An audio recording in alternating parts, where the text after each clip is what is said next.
अस्सलामु अलैकुम व रहमतुल्लाहि व बरकातुहू। अल्हम्दुलिल्लाहि नहमदुहु व नस्तईनुहु व नस्तगफिरुहु व नु'मिनु बिही व नतवक्कलु अलैहि व नऊज़ु बिल्लाहि मिन शुरूरि अनफुसिना व मिन सय्यिआति अअमालिना। मन यहदिल्लाहु फहुवल मुहतदी व मन युद्लिल फलन तजिद लहु वलिय्यन मुर्शिदा।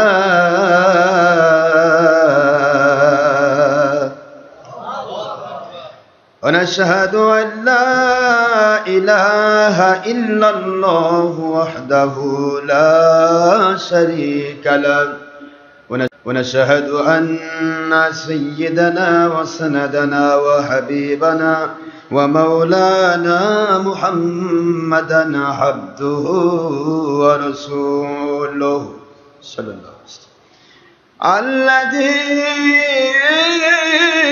أرسله بالحق شاهدا ومبشرا ونذيرا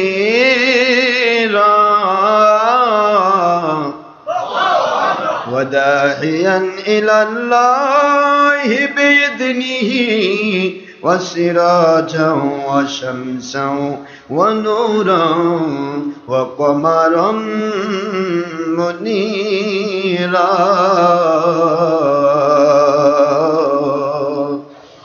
وقد قال الله تعالى في كلام المجيد وفرقانه الحميد: أعوذ بالله من الشيطان الرجيم. بسم الله الرحمن الرحيم. إن الله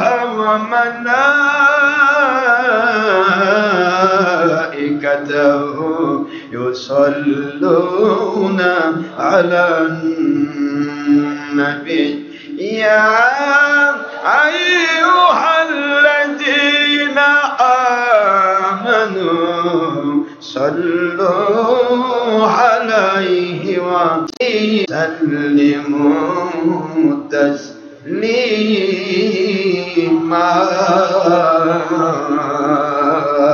اللهم صل على سيدنا مولانا محمد وعلى آل سيدنا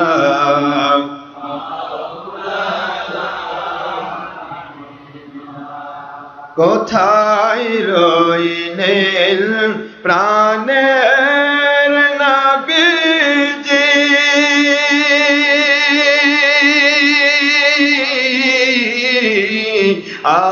আমাদের ছাড়িয়া কোথায় রইলেন নূরের নবীজি।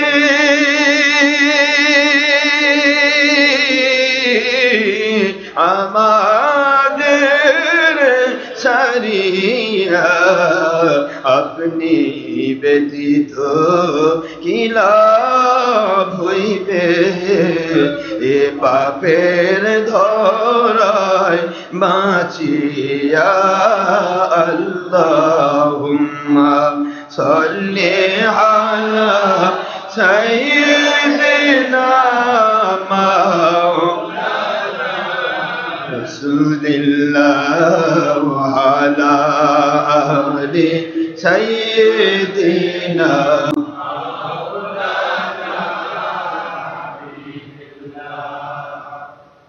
আয় নবীজি স্বপ্নের মাঝে দেবেন বারবার দেখা আয় হাবিবি রুহানিয়াতের হালে দিবেন বারবার দেখা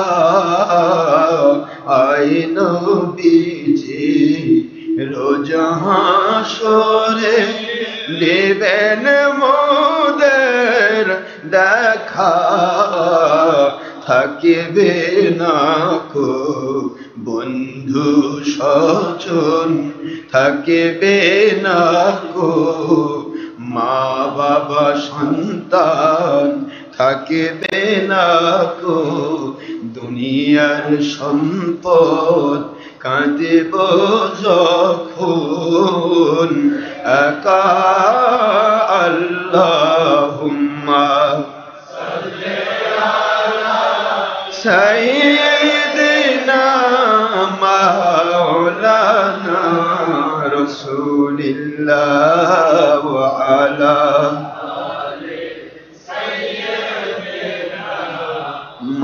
মাওলানা হাবিবিল্লাহ যিনি দেখেছেন দুনয়নে রূপ মুবারক আপনার এ জীবনে যিনি দেখেছেন দুনয়নে রূপ মুবারক আপনার এ ভুবনে সাফল্য তার ত্রিভুবনে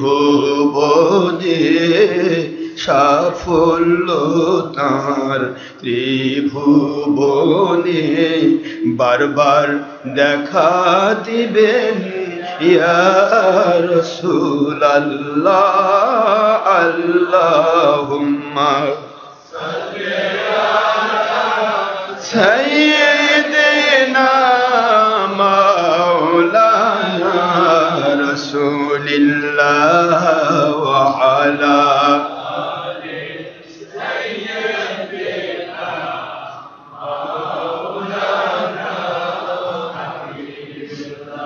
আখেরি নবীজি ওনার উম্মত আমরা কুল কায়নাতে নাই যার তুলনা হায়াতুন নবীজি ওনার উম্মত আমরা কুল মখলুকাতে নাই যার তুলনা নবীজি উনার সাথে মহব্বতন মিলিত ভাবে দরুদ পেশ করেন সকল ফেরেশতা ও স্বয়ং আল্লাহ রব্বুনা সূরা আহজাবের 56তম আয়াত কুরআন খুলে দেখো না আল্লাহুম্মা সাল্লি আলা সাইয়্যিদিনা মাওলানা রাসূলিল্লাহ ওয়া আলা আলি সাইয়্যিদিনা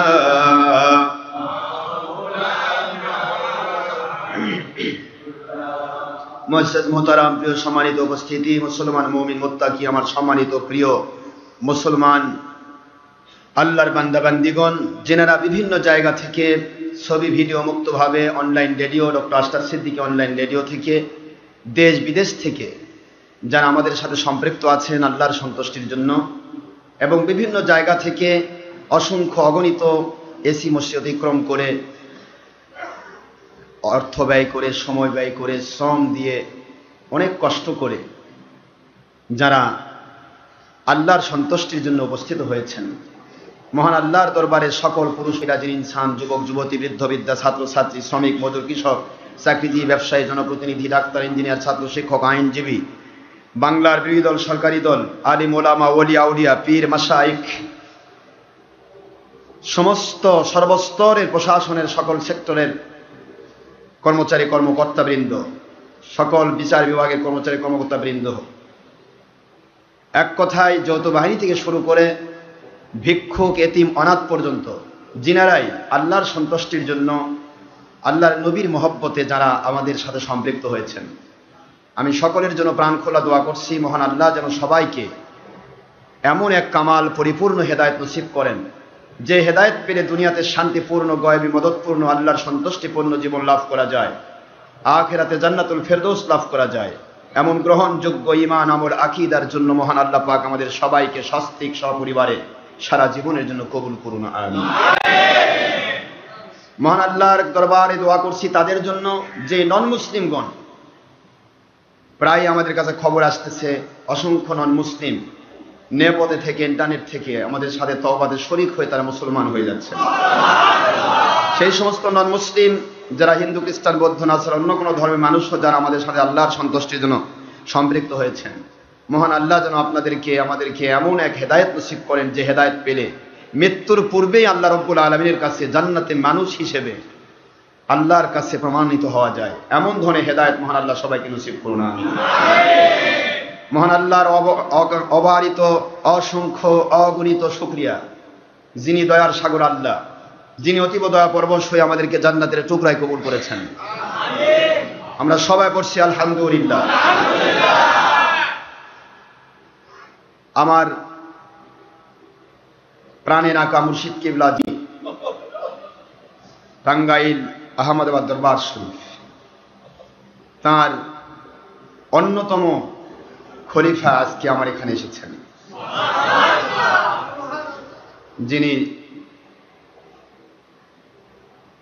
সেই টাঙ্গাইল মধুপুর এরিয়ার মধ্যে এবং সারা বাংলা এবং দেশ বিদেশে বিভিন্নভাবে আল্লাহ পাকের রহমতে, মুর্শিদ কিবলার দোয়ার এজাজতে উনি কিন্তু অসংখ্য মুরিদ এ পর্যন্ত বানিয়েছেন, অনেক মানুষকে আল্লাহওয়ালা বানিয়েছেন। সেই আমার সম্মানিত মুর্শিদ কিবলার সেই অন্যতম খলিফা এবং অন্যান্য তার আরও মুরিদগণ এসেছেন সেই ভালুকা, ময়মনসিংহ থেকে হুজুর কিবলার খাস মুরিদ ছিলেন যিনারা, তারাও এসেছেন অনেকেই।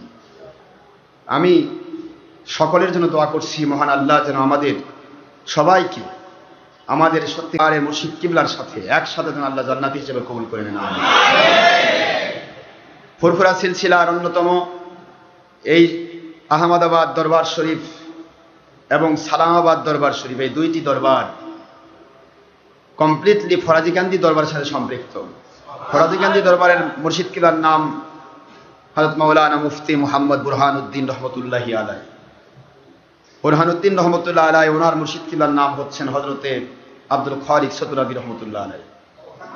আব্দুল খালিক সতরাবি রহমতুল্লাহ আলাইহি মুর্শিদ কিবলা একাধারে তিনি দুইজনের কাছ থেকে খেলাফত প্রাপ্ত। একদিকে মুজাদ্দিদে জামান আবু বকর সিদ্দিক আল কুরাইশি রহমতুল্লাহ আলাইহির কাছ থেকে খেলাফত প্রাপ্ত এবং সদরুদ্দিন যশোরী রহমতুল্লাহ আলাইহি, যিনি এখন বর্তমানে ফেনীতে শুয়ে আছেন, সদরুদ্দিন যশোরী রহমতুল্লাহ আলাইহি ওনার কাছ থেকেও খেলাফত প্রাপ্ত, দুইজন থেকে খেলাফত প্রাপ্ত উনি। আমাদের যেই খলিফা আজকে এখানে এসেছেন মুর্শিদ কিবলার, উনিও সম্ভবত হুজুর কিবলার কাছ থেকেও খেলাফত প্রাপ্ত, পাশাপাশি বদরপুর দরবার শরীফ থেকে খেলাফত প্রাপ্ত। আপনাদের দোয়া, আল্লাহ পাকের দয়া ইহসানে, এটা আমাদের অহংকার নয়, গৌরব নয়, এটা আল্লাহর দয়া ইহসান ছাড়া সম্ভব নয়। আল্লাহ দয়া করে যাকে যা কবুল করেন, যা করান সেটাই সে করতে পারে। আমি গুনাহগার, এ পর্যন্ত 3 জন আল্লাহর ওলির কাছ থেকে খেলাফত প্রাপ্ত। প্রথম খেলাফত দিয়েছেন গাজীপুর মুসলিউদ্দিন দরবার শরীফ, সেখান থেকে খেলাফত প্রাপ্ত। দ্বিতীয় খেলাফত আমার মুর্শিদ কিবলা আলহাজ হযরত মাওলানা মুফতি মুহাম্মদ বজলুর রহমান রহমতুল্লাহ আলাইহি, তার কাছ থেকে খেলাফত প্রাপ্ত 2013 সালে। তৃতীয় খলিফা খেলাফত প্রাপ্ত হচ্ছে রংপুর সিঙ্গারগাড়ি দরবার থেকে। মহান আল্লাহ পাকের দয়া ইহসানে আমরা খেলাফত প্রাপ্ত হয়েছি কি, কিন্তু আল্লাহর সন্তুষ্টির পথে না থাকতে পারলে আমাদের কোনো মূল্য, জোরে বলুন, মূল্য নেই। আল্লাহর সন্তুষ্টির পথে, নবীজির মহব্বতের পথে মহান আল্লাহ যেন আমাদের সকল খলিফা ভাইদের এবং আমাদের সকল মুরিদ মুতাকিদদেরকে দুনিয়াতে থেকে আখিরাতে একসাথে আল্লাহ পাক জান্নাতি হওয়ার তৌফিক দান করেন। পীর মুরিদি সম্পর্কের মূল উদ্দেশ্য হচ্ছে আল্লাহ এবং রসুলের সাথে সম্পর্ক গড়ে দেওয়া। কি করা জোরে বলুন? সম্পর্ক গড়ে দেওয়া। বর্তমান যে চরমনায়ের পীরেরা হক্কানি ওলিয়া আউলিয়াদের দুশমনি করছে, তাদেরই বাবা ইসহাক সাহেব তিনি তাঁর কেতাবের মধ্যে লিখেছেন, ভেদে মারেফত বায়াদে খোদ আমার কাছে আছে, এবং ইসহাক রচনাবলী তিনি লিখেছেন, যার দুইজন পীর, খুব ভালো করে শোনেন, যার দুইজন পীর, দুই পীর তার দুই ডানা ধরে জান্নাতে নিয়ে যাবে। চরমনায়ের পীরের ইসহাক সাহেবের বক্তব্য। তো দুইজন পীর দুই ডানা ধরে জান্নাতে নিয়ে যাবে, এটা হলো জান্নাতের জন্য যারা আমল করে তাদের বক্তব্য। আর আমার ফুরফুরা সিলসিলার মুজাহিদ জামান আবু বকর সিদ্দিক আল কুরাইশি রাহমাতুল্লাহ আলাইহি এবং আমার সত্যিকারের কদরিয়া চিশতিয়া নকশবন্দিয়া মুজাদ্দিদিয়া তরিকার মূল বক্তব্য হচ্ছে, পীর জান্নাতে নিয়ে যাওয়ার জন্য নয়, পীর আল্লাহ পর্যন্ত পৌঁছে দেওয়ার জন্য। পীরের কাজ হবে আল্লাহ এবং আল্লাহ রাসূলের সন্তুষ্টি হাসিল করে দেওয়া। মহান আল্লাহ দয়া করে তাকে জান্নাত দেবেন, দয়া করে তাকে মান দেবেন এবং তাকে ওলি হিসেবে কবুল করে নেবেন। আমাদের উদ্দেশ্য ওলি বানানো। কি বানানো যারা বলুন? ওলি বানানো। আমরা প্রত্যেকটা মানুষকে আমরা এইভাবে আল্লাহওয়ালা বানাতে চাই, যিনি তার নিজের পরিবার থেকে 10 জন ব্যক্তিকে নিয়ে জান্নাতে যাবেন। এটা আমাদের টার্গেট। এটা কি জোরে বলুন? এটা আমাদের টার্গেট। আমরা তাকে জান্নাতে নেব না, আমরা জান্নাতে নেওয়ার দরকারই হবে না, বরং সে এমনভাবে আমল করবে, আমাদের সাথে থেকে এমন আকীদা পোষণ করবে, এমনভাবে আমল করবে, এমনভাবে আল্লাহ এবং রাসূলকে মেনে নিবে, এমনভাবে বাতিল ফেরকাকে ছুঁড়ে ফেলবে, এমনভাবে আল্লাহর সন্তুষ্টির পথে নিজেকে বদ্ধপরিকরভাবে উত্তম মুজাহিদ হিসেবে নিজেকে নিয়োজিত করবে এবং বাতিল ফেরকা থেকে নিজেকে হেফাজত করার চেষ্টা করবে। সে নিজেই কমের পক্ষে তার পরিবারের 10 জন ব্যক্তিকে জাহান্নামী মানুষকে সুপারিশ করে জান্নাতে নিয়ে যাবে ইনশাআল্লাহ বলুন। এটা আমাদের টার্গেট। সেই টার্গেটকে সামনে নিয়ে আমরা কাজ করছি। আপনাদেরই কষ্ট হয়? ইসলামী শরীয়ত মানার জিনিস। ইসলামী শরীয়ত কিসের জিনিস? মানলেই ফায়দা। মানলেই কি আমরা মানতে, ইসলামকে মানার মতো মানতে চাই, তারপরেও ভুল ত্রুটি বেয়াদবি গোস্তাকি হবে। মহান আল্লাহর কাছে নিজের ভুলটাকে ভুল হিসেবে তুলে ধরবো। আমার মালিক, আমার ভুল হয়েছে। আমার মালিক বলেন, তুমি ভুল স্বীকার করেছো, আমি আল্লাহ তোমার জিন্দগির গুনাহ মাফ করলাম, গুনার জায়গা আমি নেকিতে পরিবর্তন করলাম। আমরা চাই ভুলকে ভুল হিসেবে স্বীকার করুক, ভুলটাকে যেন ইসলাম নামে চালনা না হয়। ভুল তো হতেই পারে, টু আর ইজ হিউম্যান। মানুষের ভুল হতে পারে, পীর সাহেবের ভুল হতে পারে, ওলিয়া আউলিয়ার ভুল হতে পারে, মুফতি মুহাদ্দিস মুফাসসির আলেম ওলামার ভুল হতে পারে, ইমামের ভুল হতে পারে, মুয়াজ্জিনের ভুল হতে পারে, ডক্টর আশরাফ সিদ্দিকীর ভুল হতে পারে। ভুল যদি হয়েই যায়, ভুলটাকে ভুল হিসাবে আল্লাহর কাছে তুলে ধরে মালিকের কাছে ক্ষমা চাওয়া, এটাই আমাদের সবচেয়ে বড় চাওয়া। কারণ ভুলকে যদি ইসলাম নামে চালিয়ে দেওয়া হয় যে আমি ভুল করছি, এটা ভুল নয়, এটাই ইসলাম, তাহলে সে ব্যক্তির আর ঈমান থাকে না, সে বেঈমান হয়ে যায়। আমরা ভুলটাকে স্বীকার করতে চাই। ভুল ত্রুটি মানুষের থাকবেই, কিন্তু বর্তমানে আমরা দেখতে পাচ্ছি চারদিকে যদি কোনো মৌলবী, কোনো মুন্সি, কোনো মুফতি, কোনো মুহাদ্দিস, কোনো পীর সাহেব কোনো ভুল করে, কোনো গুনার কাজ করে, আর যদি তার অধীনস্থ মহব্বতী মানুষরা দেখে ফেলে, তাহলে সে বলে বাবা এটাই ইসলাম। তাহলে কি হলো? এটা ইসলাম? ভুলটা কি ইসলাম? আমার ভুল হতে পারে, আমি 1000 বার ভুল করতে পারি, কেন? আমি মানুষ। কি যেটা বলুন? মানুষ। মানুষের জন্য টু আর ইজ হিউম্যান। মানুষের ভুল হবেই, এটাই স্বাভাবিক, কিন্তু ভুল যেন হয়ে না যায় এই জন্য সে চেষ্টা করবে। এরপরেও যদি ভুল হয় সে তওবা করবে, ফিরে আসবে। এই জন্যই তো আমার আল্লাহ পাক বলেছেন, ইয়া ইবাদিয়াল্লাযীনা আসরাফু আলা আনফুসিহিম লা তাকনাতু মির রাহমাতিল্লাহ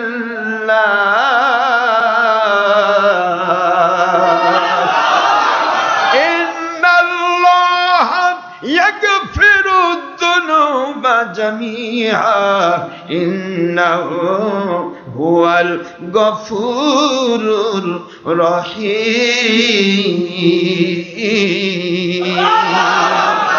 আল্লাহ পাক বলেন, দুনিয়ার যাবতীয় গুনাহগারেরা ভুল ত্রুটি যাদের হয়ে গেছে, ভুল ত্রুটি হওয়ার পর, গুনাহ খাতা হওয়ার পর আমার রহমত থেকে যেন তারা নিরাশ হয়ে না যায়, তারা যেন নিরাশা পোষণ না করে। আমি বোধহয় গুনাহ থেকে মাফ পাবো না, আমার বোধহয় গুনাহ মাফ করা হবে না, আমি বোধহয় জাহান্নামী হয়ে গেছি, আমার বোধহয় জান্নাত হবে না, আমার মালিক বোধহয় আমাকে আর উঠায় নেবেন না, এরকম যেন সে মনে করে না নেয়।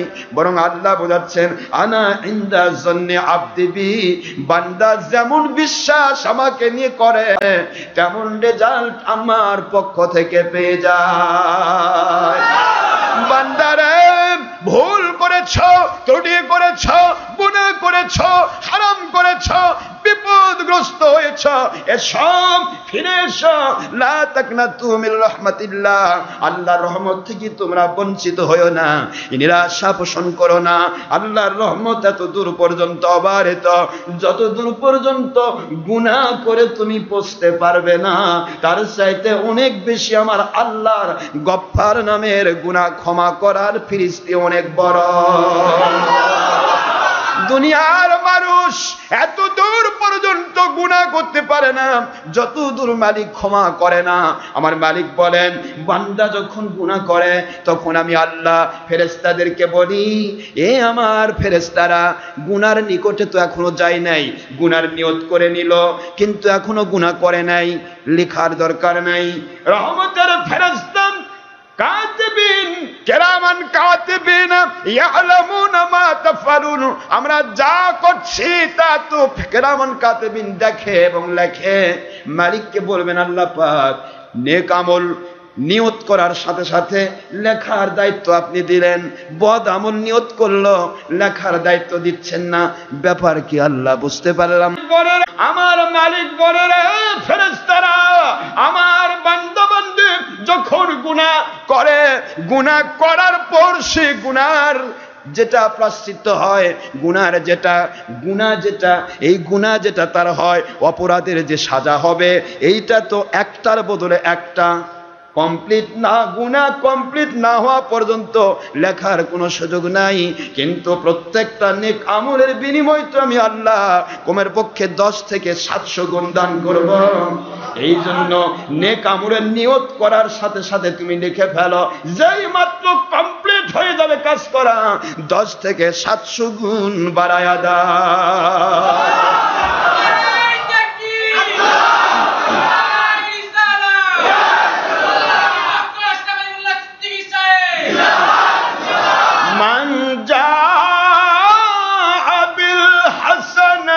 فله عشر أمثالها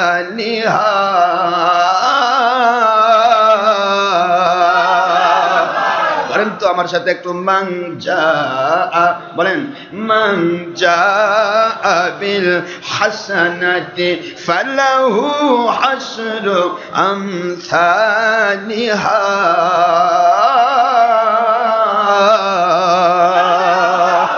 বান্দা বান্দি যখন যে কোনো নেক আমল করুক, সেটা নফল হোক, সুন্নত হোক, মুস্তাহাব হোক, ফরজ হোক, ওয়াজিব হোক, যেই আমলই সে বান্দা করার জন্য নিয়ত করে নেয়, করার জন্য নিয়ত করে, আমার আল্লাহ বলেন, বান্দা বান্দিরে 10 গুণ একটা নেক আমলের বিনিময় আমি আল্লাহ দেব কমের পক্ষে 10 গুণ। জোরে বলুন সুবহানাল্লাহ। কয় গুণ দেবেন? রহমতের ফেরেশতাকে আমার আল্লাহ বলেন, ফেরেশতা 10 গুণ দেব। তার নিয়ত করার সাথে সাথে লেখার সুযোগ আছে, কাজ যদি নাও করে তবু নিয়তের কারণে সে সওয়াব পেয়ে যাবে। যে যদি আমলটা কমপ্লিট করে ফেলে তাহলে 10 গুণ সওয়াব পেয়ে যাবে। কিন্তু গুনার নিয়ত করলো, সে যদি না করে, তোমরা লিখলে সেটা কাটতে হবে। সুতরাং কাটার আগে, গুনাহ কমপ্লিট না হওয়া পর্যন্ত লিখো না। জোরে বলুন সুবহানাল্লাহ।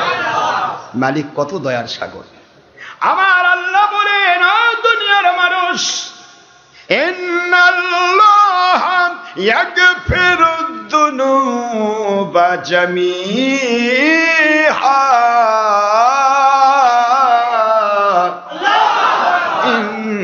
ইন্নাহু হুয়াল গফুরুর রহিম। বান্দা বান্দিরা, করে নিরাশ হয়ে যেও না, যেও না, যেও না। খেয়াল করো, এখানে আল্লাহ পাক একটা দৃষ্টান্ত দিয়েছেন যা আউলিয়াগণ সেটিং করেছেন। আল্লাহ বলেন, আমার রহমত থেকে নিরাশা পোষণ করো না। তোমার গুনাহ করার পরে যদি আমার দিকে ফিরে আসো, গুনাহ করার পরে, অপরাধ করার পরে, ভুল ত্রুটি হয়ে যাওয়ার পরে যদি আমার কাছে ফিরে আসো, আমি এইরকম খুশি হয়ে যাই। বুখারী শরীফের হাদিস, আল্লাহর বন্ধু বলেন, কোন একজন ব্যক্তি মাল সামানা সহ বিশালটা উট হেরে গেল। ওই উটের পিঠের উপর তার খাবার আছে, তার রসদপত্র আছে, তার পরিবারের খাদ্য খাবার আছে, সকল খাদ্য খাবার সবকিছু উটের মধ্যে বোঝাই করে দেওয়া হয়েছে। এই বোঝাই কিন্তু উটটা তার পুরা পরিবারের খাবার সমৃদ্ধ। এই বিশাল বড় উটটা যেগুলি তার মাথার মধ্যে, তার পিঠের উপর সেটিং করা আছে, এমন একটি উট যদি হেরে যায় তাহলে ওই মানুষটা কেমন অসহায় অনুভব করে। রহমতের সাহাবায়ে কেরামগণ বললেন, ও আল্লাহর বন্ধু, আয় আল্লাহর হাবিব হুজুর পাক সাল্লাল্লাহু আলাইহি ওয়াসাল্লাম, ওই মানুষটা তো বড় অসহায়, ওই মানুষটা তো বড় দুর্বল, সব কিছু হেরে গেল, রসদপত্র হেরে গেল, সব হেরে গেল, খাদ্য খাবার হেরে গেল। আল্লাহর বন্ধু বলে, এইরকম কোন বান্দা যদি, একজন বান্দাকে আমার আল্লাহ এত পছন্দ করেন, এত ভালোবাসেন, ও যখন আল্লাহর পথ থেকে শয়তানের রাস্তায় দৌড় দিয়ে চলে যায়, তখন আল্লাহ রব্বুল আলামিন এমনই কষ্ট পান। কিন্তু ওই উটটি যদি হেরে যাওয়ার পর, বিশাল বড় বড় ভূমি, খোঁজার মতো ব্যবস্থা নাই, সারা দুনিয়া যদি খোঁজা হয় তবুও যেন খুঁজে পাওয়া যাবে না, এই অসহায় মানুষটা তখন যদি হঠাৎ করে তার সামনে ওই বোঝাইকৃত উটটা ফিরে পায়, সে কত আনন্দ লাভ করে। আল্লাহর বন্ধুকে বলা হলো, ও আল্লাহর বন্ধু, সে যেন নতুন করে জীবন ফিরে পেলে এরকম শান্তি পাবে, এরকম খুশি হবে। হারানো উট নতুন করে ফিরে পাওয়া গেছে, খাদ্য খাবারগুলি নতুন চলে এসেছে, নতুন করে আমার পরিবারের খাদ্য খাবার সব চলে এসেছে, এত বেশি খুশি হবে যা প্রকাশ দেওয়া সম্ভব নয়। অন্তরের ভাষায় বুঝে কত খুশি হবে।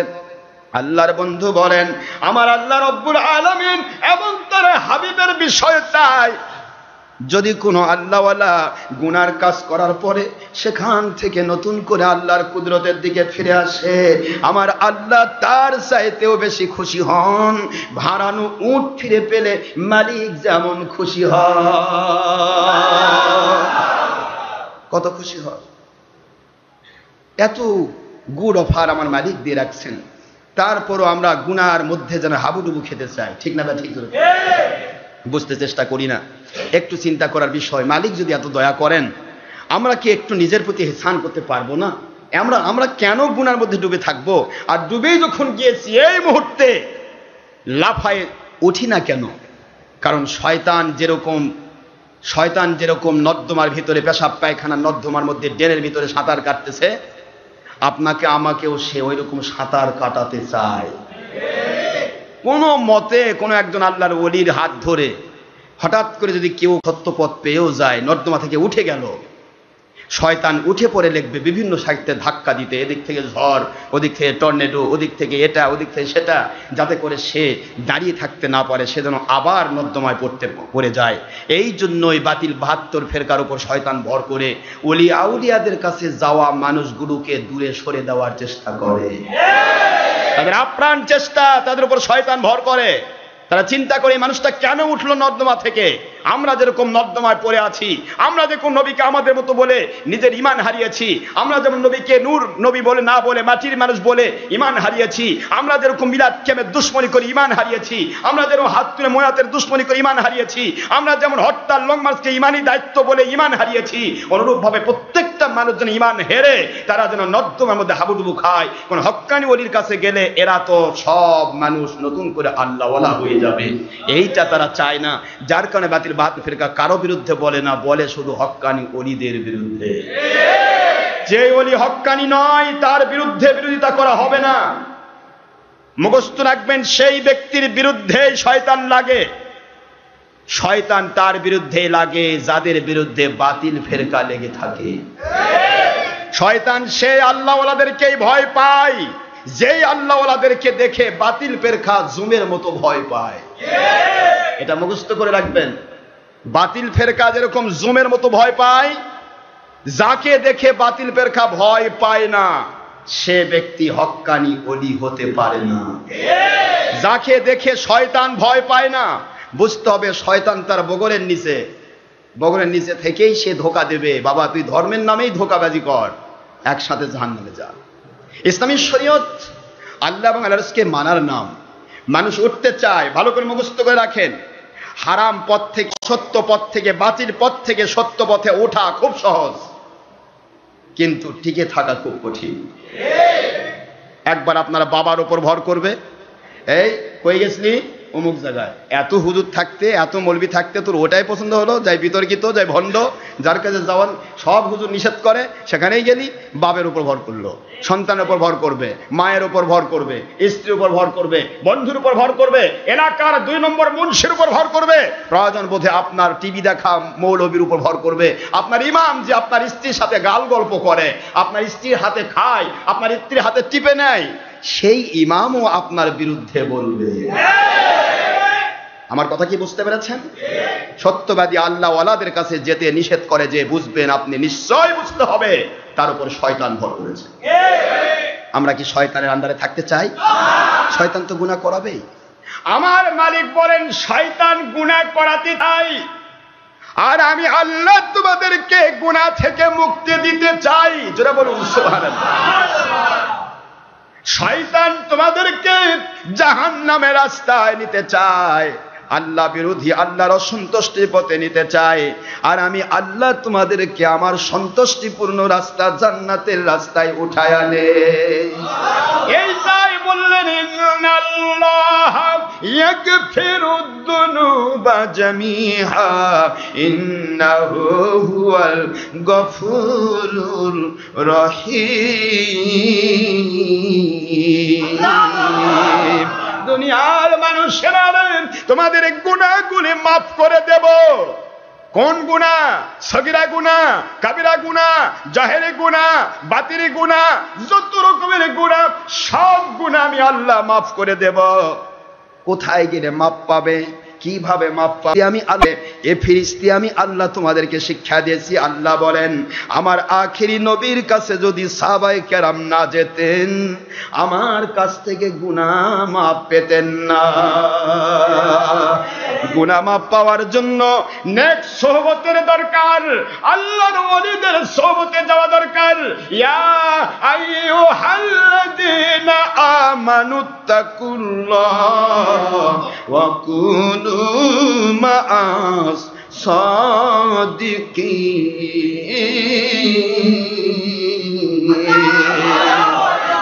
দুনিয়ার মানুষেরা কুরআন শরীফের সূরাতুল তাওবা আয়াত শরীফ নম্বর 119, 9 নম্বর সূরা 11 নম্বর পারা আল্লাহ পরিষ্কার করে বলে দিলেন, দুনিয়ার মানুষ যদি আল্লাহকে পেতে চাও, আল্লাহকে ভয় করতে চাও, ইমানদার দাবি করতে চাও, ডাকলাম ও believers of this world, this notice only for believers, not for disbelievers and non-Muslim who stand this world.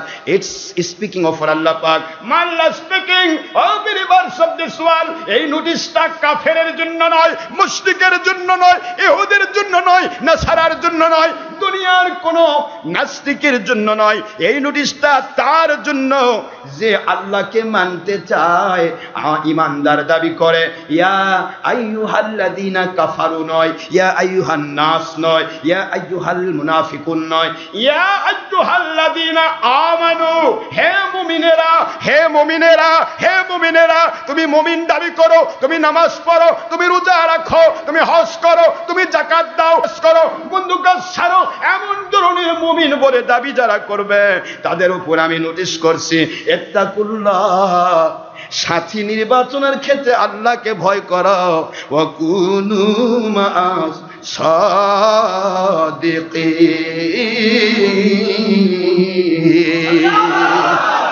যদি তোমরা সাথী গ্রহণ করো, যদি তোমরা সহযোগী গ্রহণ করো, পৃষ্ঠপোষক গ্রহণ করো।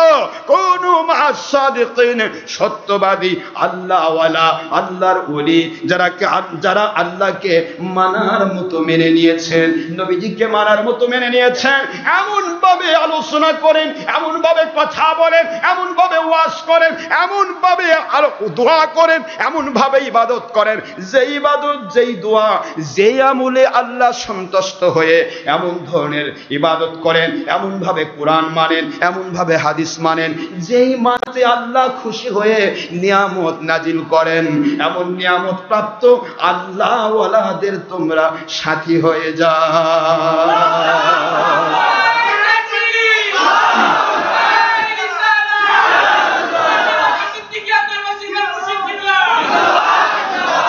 যাদের কাছে গেলে নিয়ামত পাওয়া যায়, সিরাতাল্লাযীনা আন'আমতা আলাইহিম, কি বলেন? পড়েন তো দেখি, ইহদিনাস সিরাতাল মুস্তাকিম। আয় আমার মালিক, আমাদেরকে হেদায়েত দান করেন, সিরাতাল মুস্তাকিমের উপর কবুল করেন, সিরাতাল মুস্তাকিমের উপরে আমাদেরকে কবুল করেন। আল্লাহ বললেন, বান্দারে, সিরাতুল মুস্তাকিমের উপর উঠতে গেলে নামাজ পড়তে হয়।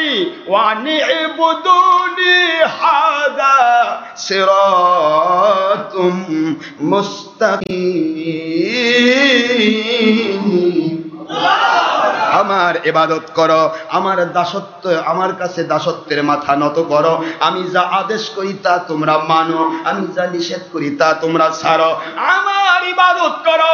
ও আল্লাহ, আপনারই তো ইবাদত করছি, নামাজে তো দাঁড়িয়েই গেছি, নামাজের মধ্যেই তো বলছি ইয়া ইহদিনাস সিরাতাল মুস্তাকিম, আর নামাজের মধ্যে দাঁড়িয়েই তো বলছি ইয়্যাকা না'বুদু ওয়া ইয়্যাকা নাস্তাঈন। আয় আমার মালিক, আপনার কাছে একমাত্র ইবাদত করি, দুনিয়ার কারোর জন্য ইবাদত নয়। ইবাদতের মাথা আপনার কাছে নত করে দিয়েছি, আপনার কাছে সাহায্য প্রার্থনা করি। ও আল্লাহ, নামাজ তো আপনার ইবাদত, ইবাদতের মধ্যে, নামাজের মধ্যে দাঁড়িয়ে থেকে আমি বুকের মধ্যে আমার সোনা হাত বেঁধে নিয়ে আমি আপনার কাছে পাগলের মতো দাঁড়িয়েছি।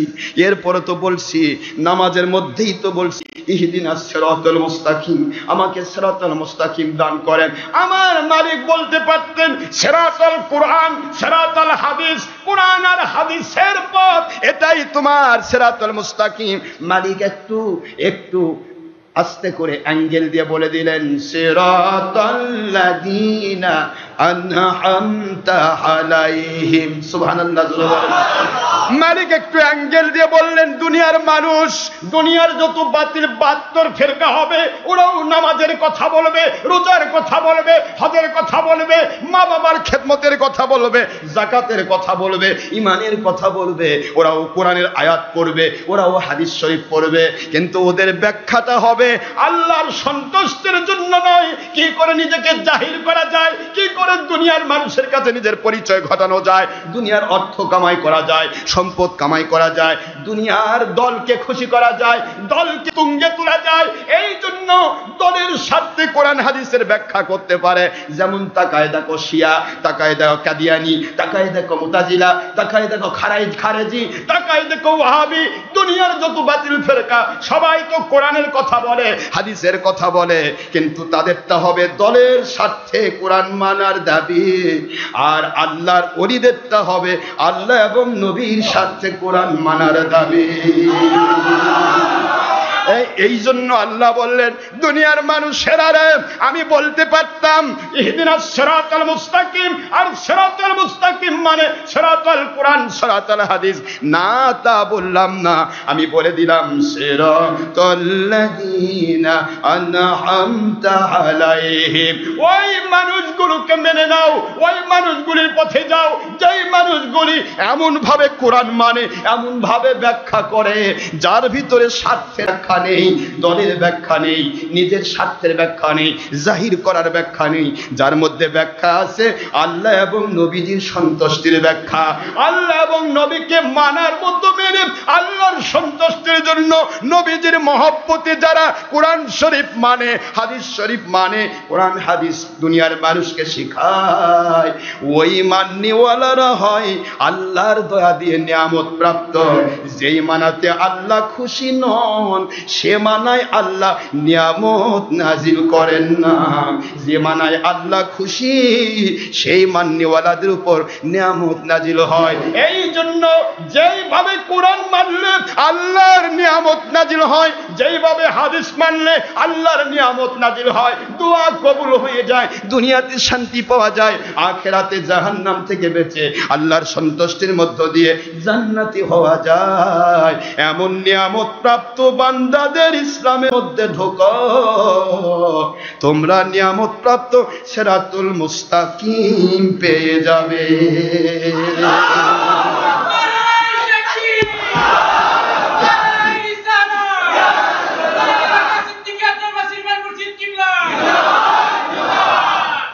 তাহলে সিরাতুল মুস্তাকিম মানে শুধু কোরআন হাদিসের আয়াত ব্যবহার করা নয়, কোরআন হাদিসকে মানার মতো মানা। বুঝে ভাই বলেন ঠিক না? ঠিক। তাহলে কোরআন হাদিসকে মানার মতো কারা মেনেছেন? এ পর্যন্ত আপনারা আমাকে একটা ফিরিস্তি দেন তো, দেখায় দেন তো। বাংলাদেশে নিয়ামত এসেছে, ভারত পাকিস্তান বাংলাদেশ দিস সাব কন্টিনেন্টে নিয়ামত এসেছে কার মাধ্যমে? আজকে যারা নবীর দুশ্মনী করতেছে তাদের মাধ্যমে, আজকে যারা নবীকে আমাদের মতো বলে তাদের মাধ্যমে, বড় ভাইয়ের মতো বলে তাদের মাধ্যমে, নবীকে মাটির মানুষ বলে তাদের মাধ্যমে, সর্বরাত সবে ঈদে মিলাদুন নবী মিলাদ কিয়াম হাত তুলে মুনাতের দুশ্মনী যারা করে তাদের মাধ্যমে, পীর মুরিদির দুশ্মনী যারা করে তাদের মাধ্যমে। কার মাধ্যমে ইসলাম এসেছে? এই ভারত পাকিস্তান বাংলাদেশ হিন্দুস্তান, এই হিন্দুস্তানের লক্ষ লক্ষ হিন্দু কলেমা পড়ে মুসলমান হয়ে জান্নাতি মানুষ হয়েছে, নিয়ামত প্রাপ্ত হয়েছে। আমার ভারত পাকিস্তান বাংলাদেশের মানুষ আল্লাহর দয়া পেয়েছেন, ইহসান পেয়েছেন, আল্লাহর নিয়ামত পেয়েছেন, ইসলামের ঝান্ডা ধরে জান্নাতি মানুষ হয়েছেন। শাহজালাল, শাহ পরান, শাহ মখদুম, মাইশর বলখি, কদরিয়া, চিশতিয়া, নকশবন্দিয়া, মুজাদ্দিদিয়া আল্লাহর ওলিদের মাধ্যমে। কাক দিয়ে পাচ্ছেন আপনি ইসলাম? কে নিয়ামত? এখন তো শুধুমাত্র দল বাড়তেছে, কিন্তু ইসলাম মানা বাড়ছে না, বরং কমতেছে। কিছুদিন আগে 10 বছর আগে দেখেছেন কোন মসজিদ থেকে নামাজের পরে মুনাজাত ছাড়া কেউ যায়নি। এখন 10 বছরের ব্যবধানে ইসলাম নতুন করে সাজিয়ে নিচ্ছে বাতিল 72। এখন আর মুনাজাতের দরকার নেই। 10 বছর 20 বছর আগে দেখেছেন প্রত্যেকটা বাড়ি বাড়ি ঘর ঘর, এমনকি যেই মৌলবী মুন্সিরা আজকে মিলাদ কিয়ামকে বেদাত শিরক বলে ফতোয়া দিয়ে বেঈমান হচ্ছে, সেই মৌলবীরাও বাড়ি বাড়ি মিলাদ করে করে প্যাকেট খেয়ে খেয়ে বড় হয়েছে। 20 বছর 30 বছর আগের ইতিহাস বের করেন, এমন কোন দল নেই, এমন কোন ব্যক্তি নেই যার পূর্বপুরুষ আল্লাহর ওলির কাছে বায়াত ছিলেন না। 20 বছর 30 বছর 40 বছর আগেকার ইতিহাস টেনে বের করেন, এমন কোন আল্লাহর ওলি, এমন কোন ব্যক্তি বাংলাদেশে ছিল না যেই ব্যক্তি কখনো কোন দিন নবীকে আমাদের মতো বলেছে, বড় ভাইয়ের মতো বলেছে, মাটির মানুষ বলেছে, এমন বলনেওয়ালা ব্যক্তি কেউ ছিল না। কিন্তু এখন চালু হচ্ছে এবং তারাই বলছে আমরাই হক। পায়খানার ড্রেনের মধ্যে পড়ে থাকেও হক, আর যারা ওযু গোসল করে আল্লাহর সামনে দাঁড়িয়ে আছে তাই বাতিল। কি কথা কি বুঝতে পেরেছেন? নাউযুবিল্লাহি মিন জালিকাল কাযযাব। এই জন্য আমার আল্লাহর বন্ধু বলেছেন, আন আবি হুরায়রা রাদিয়াল্লাহু তাআলা আন কালা কালা রাসূলুল্লাহ সাল্লাল্লাহু আলাইহি ওয়াসাল্লাম ইয়াকুনু ফি আখিরিজ জামানি দাজ্জালুনা কাযযাবুন يأتونكم من الأحاديث بما لم تسمعوا أنتم ولا آباؤكم فإياكم وإياهم ولا يضلونكم ولا يفتنونكم أو كما قال رسول الله صلى الله عليه وسلم رواه مسلم فتح الملهم فتح المنعم مشكات مركات أسد النبات سند الدارمي دارقطني مسند عبد الرزاق وغير ذلك 50 كتابا صحيحا। আল্লাহর বন্ধু বলে, দুনিয়ার মানুষ আমিরুল মুমিনিন ফিল হাদিস, হাদিস শাস্ত্রে যিনি আমিরুল মুমিনিন, নাম তার আবু হুরায়রা রাদিয়াল্লাহু তাআলা আনহু, তিনি বলতেছেন, আমার আল্লাহর বন্ধু তিনি কি বলতেছেন, ইয়াকুনু ফি আখিরিজ জামান, শেষ জামানায় এক শ্রেণীর দাজ্জালুন, দাজ্জাল বের হবে, কাজ্জাবুন, কাজ্জাব বের হবে। এই দাজ্জালুন মানে কানা দাজ্জাল নয়, ধর্মের নামে কানা দাজ্জালের পক্ষে নবীর বিরুদ্ধে ফতোয়া দেবে। দাজ্জালুনা কাজ্জাবুন, অচিরে অল্প সময়ের ভিতরে দাজ্জাল কাজ্জাব বের হবে, যারা বানিয়ে বানিয়ে এমন সব কথা তোমাদের কাছে পেশ করবে যেগুলি তোমরা কোনোদিন শোনো নাই। ভালো করে শোনেন হাদিসের ইবারত। ডক্টর আশরাফ দলিল ছাড়া একটি কথা বলেন না ভাইজান, বিশ্বাস করুন, একেবারে সন্দেহ রাখবেন না।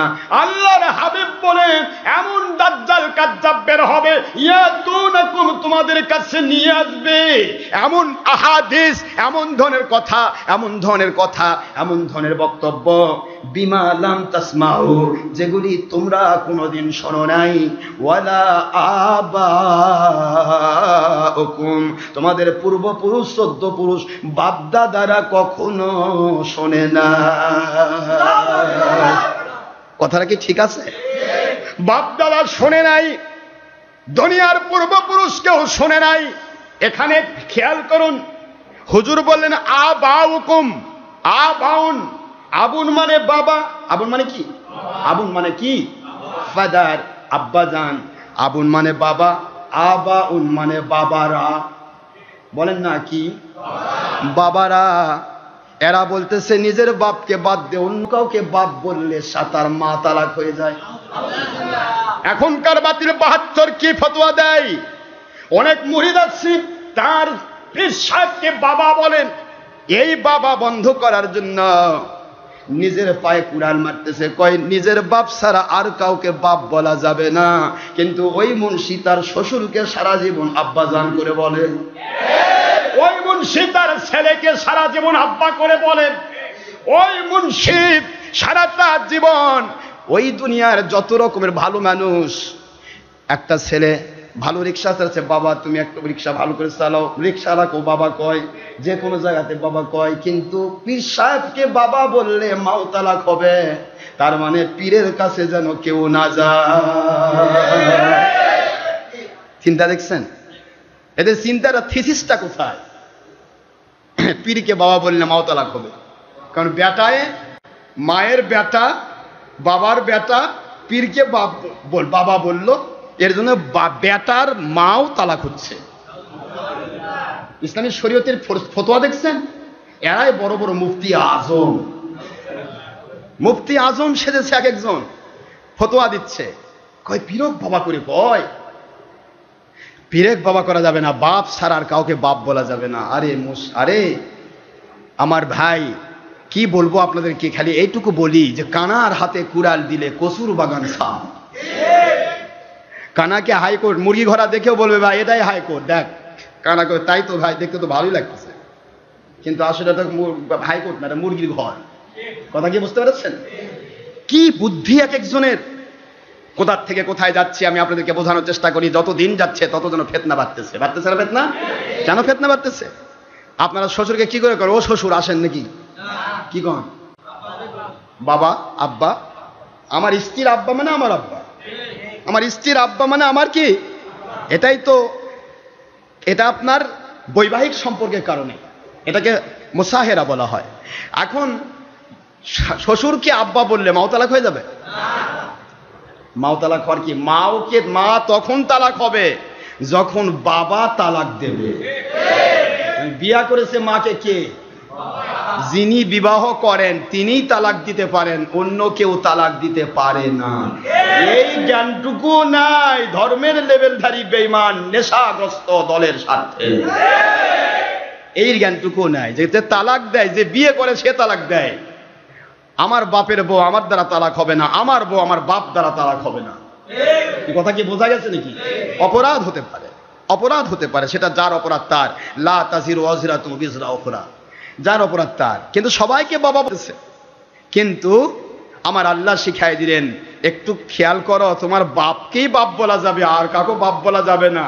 এ কথা বললে কোরআন অস্বীকার হবে। মিল্লাতা আবিকুম ইব্রাহিম হুয়া সাম্মাকুমুল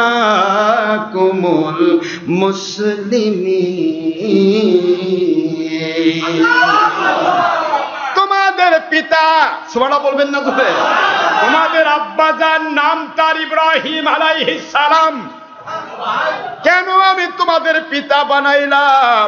ইব্রাহিম আলাইহিস সালামের পূর্বের যারা আদম আলাইহিস সালাম পর্যন্ত যারাই নবীদের অনুসারী ছিলেন সকলেই ছিলেন মুসলমান, কিন্তু কাউকে মুসলমান নামকরণ কেউ করে নাই।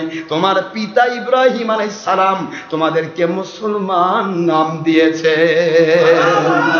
হুয়া সাম্মাকুম, তিনি নামকরণ করেছেন আমাদেরকে মুসলিমিন, মুসলমান। এই জন্য যিনি তোমাদেরকে মুসলমান নাম উপহার দিলেন তিনি তোমাদের মুসলিম জাতির পিতা। বলুন তো, ইব্রাহিম আলাইহিস সালাম বাবা বললে কি মা তালাক হবে? এরা কি বলতেছে? বাপ বাপ কাকে বলা যাবে না, এই জন্য নবীকেও তারা বলতে চায় না বাবা, কয় নবী বড় ভাই।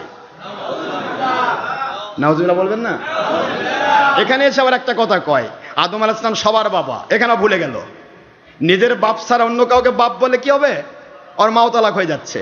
কিন্তু এখন আবার বলতেছে আদম আলাইহিস সালাম আমাদের সবার বাবা, তখন আর মা তালাক হচ্ছে না। ঠিক আছে, আদম আলাইহিস সালাম ওর বাবা হলো, এই জন্য তারও বাবা আদম আলাইহিস সালাম। কি বুঝতেছেন নাকি? এই বাতিল ফেরকার বাপের নামও বাপ, তারও আদম আলাইহিস সালাম, নবীজির বাবাও আদম আলাইহিস সালাম, যার কারণে আদমের ছেলে হিসেবে সবাই ভাই ভাই। কি কথা বুঝতেছেন? এই হলো বাতিল ফেরকার এখন উৎপাত চলতেছে, কয় নবীকে বাবা বলা যাবে না, পীরকে বাবা বলা যাবে না, তাহলে কি হবে? মাতালাক হবে, ছেড়ে হবে, এ হবে, সে হবে। কিন্তু আদমকে বাবা বলতেছে, সে ঠিক আছে, আদমের বেটা হিসেবে সেও আমার নবীও ভাই ভাই। কিন্তু একটু চিন্তা করলো না, তার মা যে তাকে প্রসব করেছে, তার মায়ের স্বামী যিনি, তিনিও তার বাবা, তাহলে তিনিও তো আদমেরই সন্তান, তাকেও তো ভাই দিয়ে শুরু করা উচিত। এই কথা কি বোঝেন না? বোঝেন না? একটু কি চিন্তা করছেন? अक्लमंद और समझदार के लिए इशारा काफी है, জ্ঞানীদের জন্য ইশারা যথেষ্ট। জাগা জি লাগায় কে লিয়ে দুনিয়া নেই है, ये इबरात की जा है, তামাশা नहीं है। দুনিয়াতে কোনো খেল তামাশা করতে আসি নাই ভাইজান, এসেছি আল্লাহ এবং নবীকে মানার জন্য। ইচ্ছা মতো যা ইচ্ছা তাই বলা যাবে না। একদিকে বলছে নিজের মা ছাড়া, নিজের বাবা ছাড়া অন্য কাউকে বাবা বলা কি যাবে না, বললে কি হবে? মা তালাক হয়ে যাবে। আরেকদিকে বলতেছে ইব্রাহিম আলাইহিস সালাম আমাদের বাবা, বাস। আরেকদিকে বলেছে আদম আলাইহিস সালাম আমাদের বাবা, বাস। আদম আলাইহিস সালামের বেটা সব বেটা ভাই ভাই, তাই তো নবী বড় ভাই। কিন্তু সব বেটা যদি ভাই ভাই হয়, তাহলে আমার আব্বা, এ মুন্সির আব্বা কি ভাই? যেই মুন্সি ফতোয়া দিচ্ছে নবী ভাই, কারণ আদমের বেটা, তাহলে তার আব্বা কি আদমের ছেলে নয়? তাহলে তার আব্বা কি ভাই? যদি ভাই বলে তাহলে তার মা কি হবে? ভাবি। ইসলামী শরীয়ত ভাবিকে বিয়ে করা 100% জায়েজ করেছে, আর মাকে বিবাহ করা 100% হারাম করেছেন। আপনি কোথায় যাচ্ছেন? কি বলছে নিজেই বোঝে না। একটা পথ বন্ধ করার জন্য তার নিজের সব পথ বন্ধ করে দিচ্ছে। কথা কি বুঝতেছেন আপনারা? এর মধ্যে আমাদের বাংলাদেশে একটা দল আছে, এক ভাইরা আছে, যারা বলে যে বাবা বলা যাবে না কাউকে। আবার তার মুরব্বীর নাম আবুল আলা, বাপের বড় বাপ। আবুল মানে বাপ, আবুল মানে কি? আলা মানে উপরে, সবচেয়ে বড় বাপ। তার দলের মুরব্বীর নাম আবুল আলা, আর পীর সাহেবকে বাবা বলা যাবে না। কি বোঝেন? আমাকে বোঝাবেন তো, একটু বুঝাই দেবেন আপনারা। আমি কাউকে কষ্ট দেওয়ার জন্য কোনো কথা বলি না। আল হুব্বু ফিল্লাহ ওয়াল বুগদু ফিল্লাহ, মান আহাব্বা লিল্লাহ ওয়া আবগাদা লিল্লাহ ওয়া আতা লিল্লাহ ওয়া মানাআ লিল্লাহ ফাকাদ ইসতাকমালাল ঈমান। সহিহ আবু দাউদের হাদিস, অসংখ্য সহিহ হাদিস এসেছে। নবীজি পাক সাল্লাল্লাহু আলাইহি ওয়াসাল্লাম বলেছেন, যে ব্যক্তি আল্লাহর জন্যই সত্য বলে, আল্লাহর জন্যই কাউকে অসত্য থেকে বাধা দেয়, আল্লাহর জন্যই কারো সাথে ভালোবাসা করে, আল্লাহর জন্যই কারো সাথে মন খারাপ করে, ফাকাদ ইসতাকমালাল ঈমান, তারা অহংকারী নয়, তারা গীবতকারী নয়, তারা ঈমানে পরিপূর্ণ জান্নাতি মানুষ।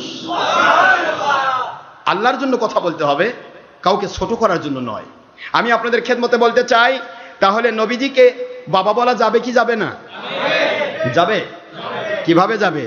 খালি যুক্তি দিয়েই হবে না, দলিল লাগবে। আউলা বিল মুমিনিনা মিন আনফুসিহিম ওয়া আজওয়াজুহু উম্মাহাতুহুম।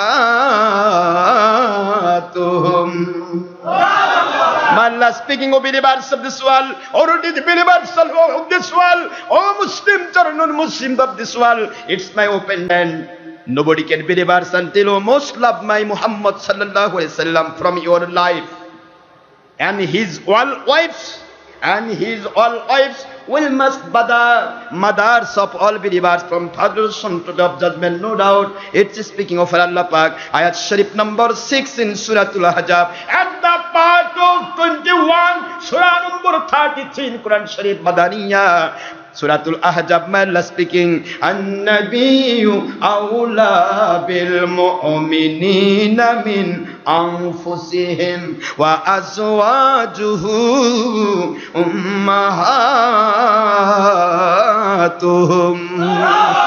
আল্লাহ বললেন, যদি মুমিন দাবি করে থাকো তোমরা, পুরুষ হও, মহিলা হও, জিন হও, ইনসান হও, যদি মুমিন দাবি করে থাকো, আমার অর্ডার খেয়াল করো, আমার আখেরি নবী মুমিনদের জন্য, আন-নাবিয়্যু আখেরি নবী, বিল মুমিনিনা কার জন্য? আরে কথা কয় না কি? বিল মুমিনিনা মুমিনদের জন্য, মুমিনদের নিকটে কিরকম আউলা, আন-নাবিয়্যু আউলা বিল মুমিনিনা, মিন মানে হইতে, আনফুসিহিম তাদের জীবন, সুবহানাল্লাহ পড়বেন না, তাদের জীবনের চাইতেও বেশি প্রিয় আমার আখেরি নবী, যিনি মুমিন দাবি করবেন তার কাছে।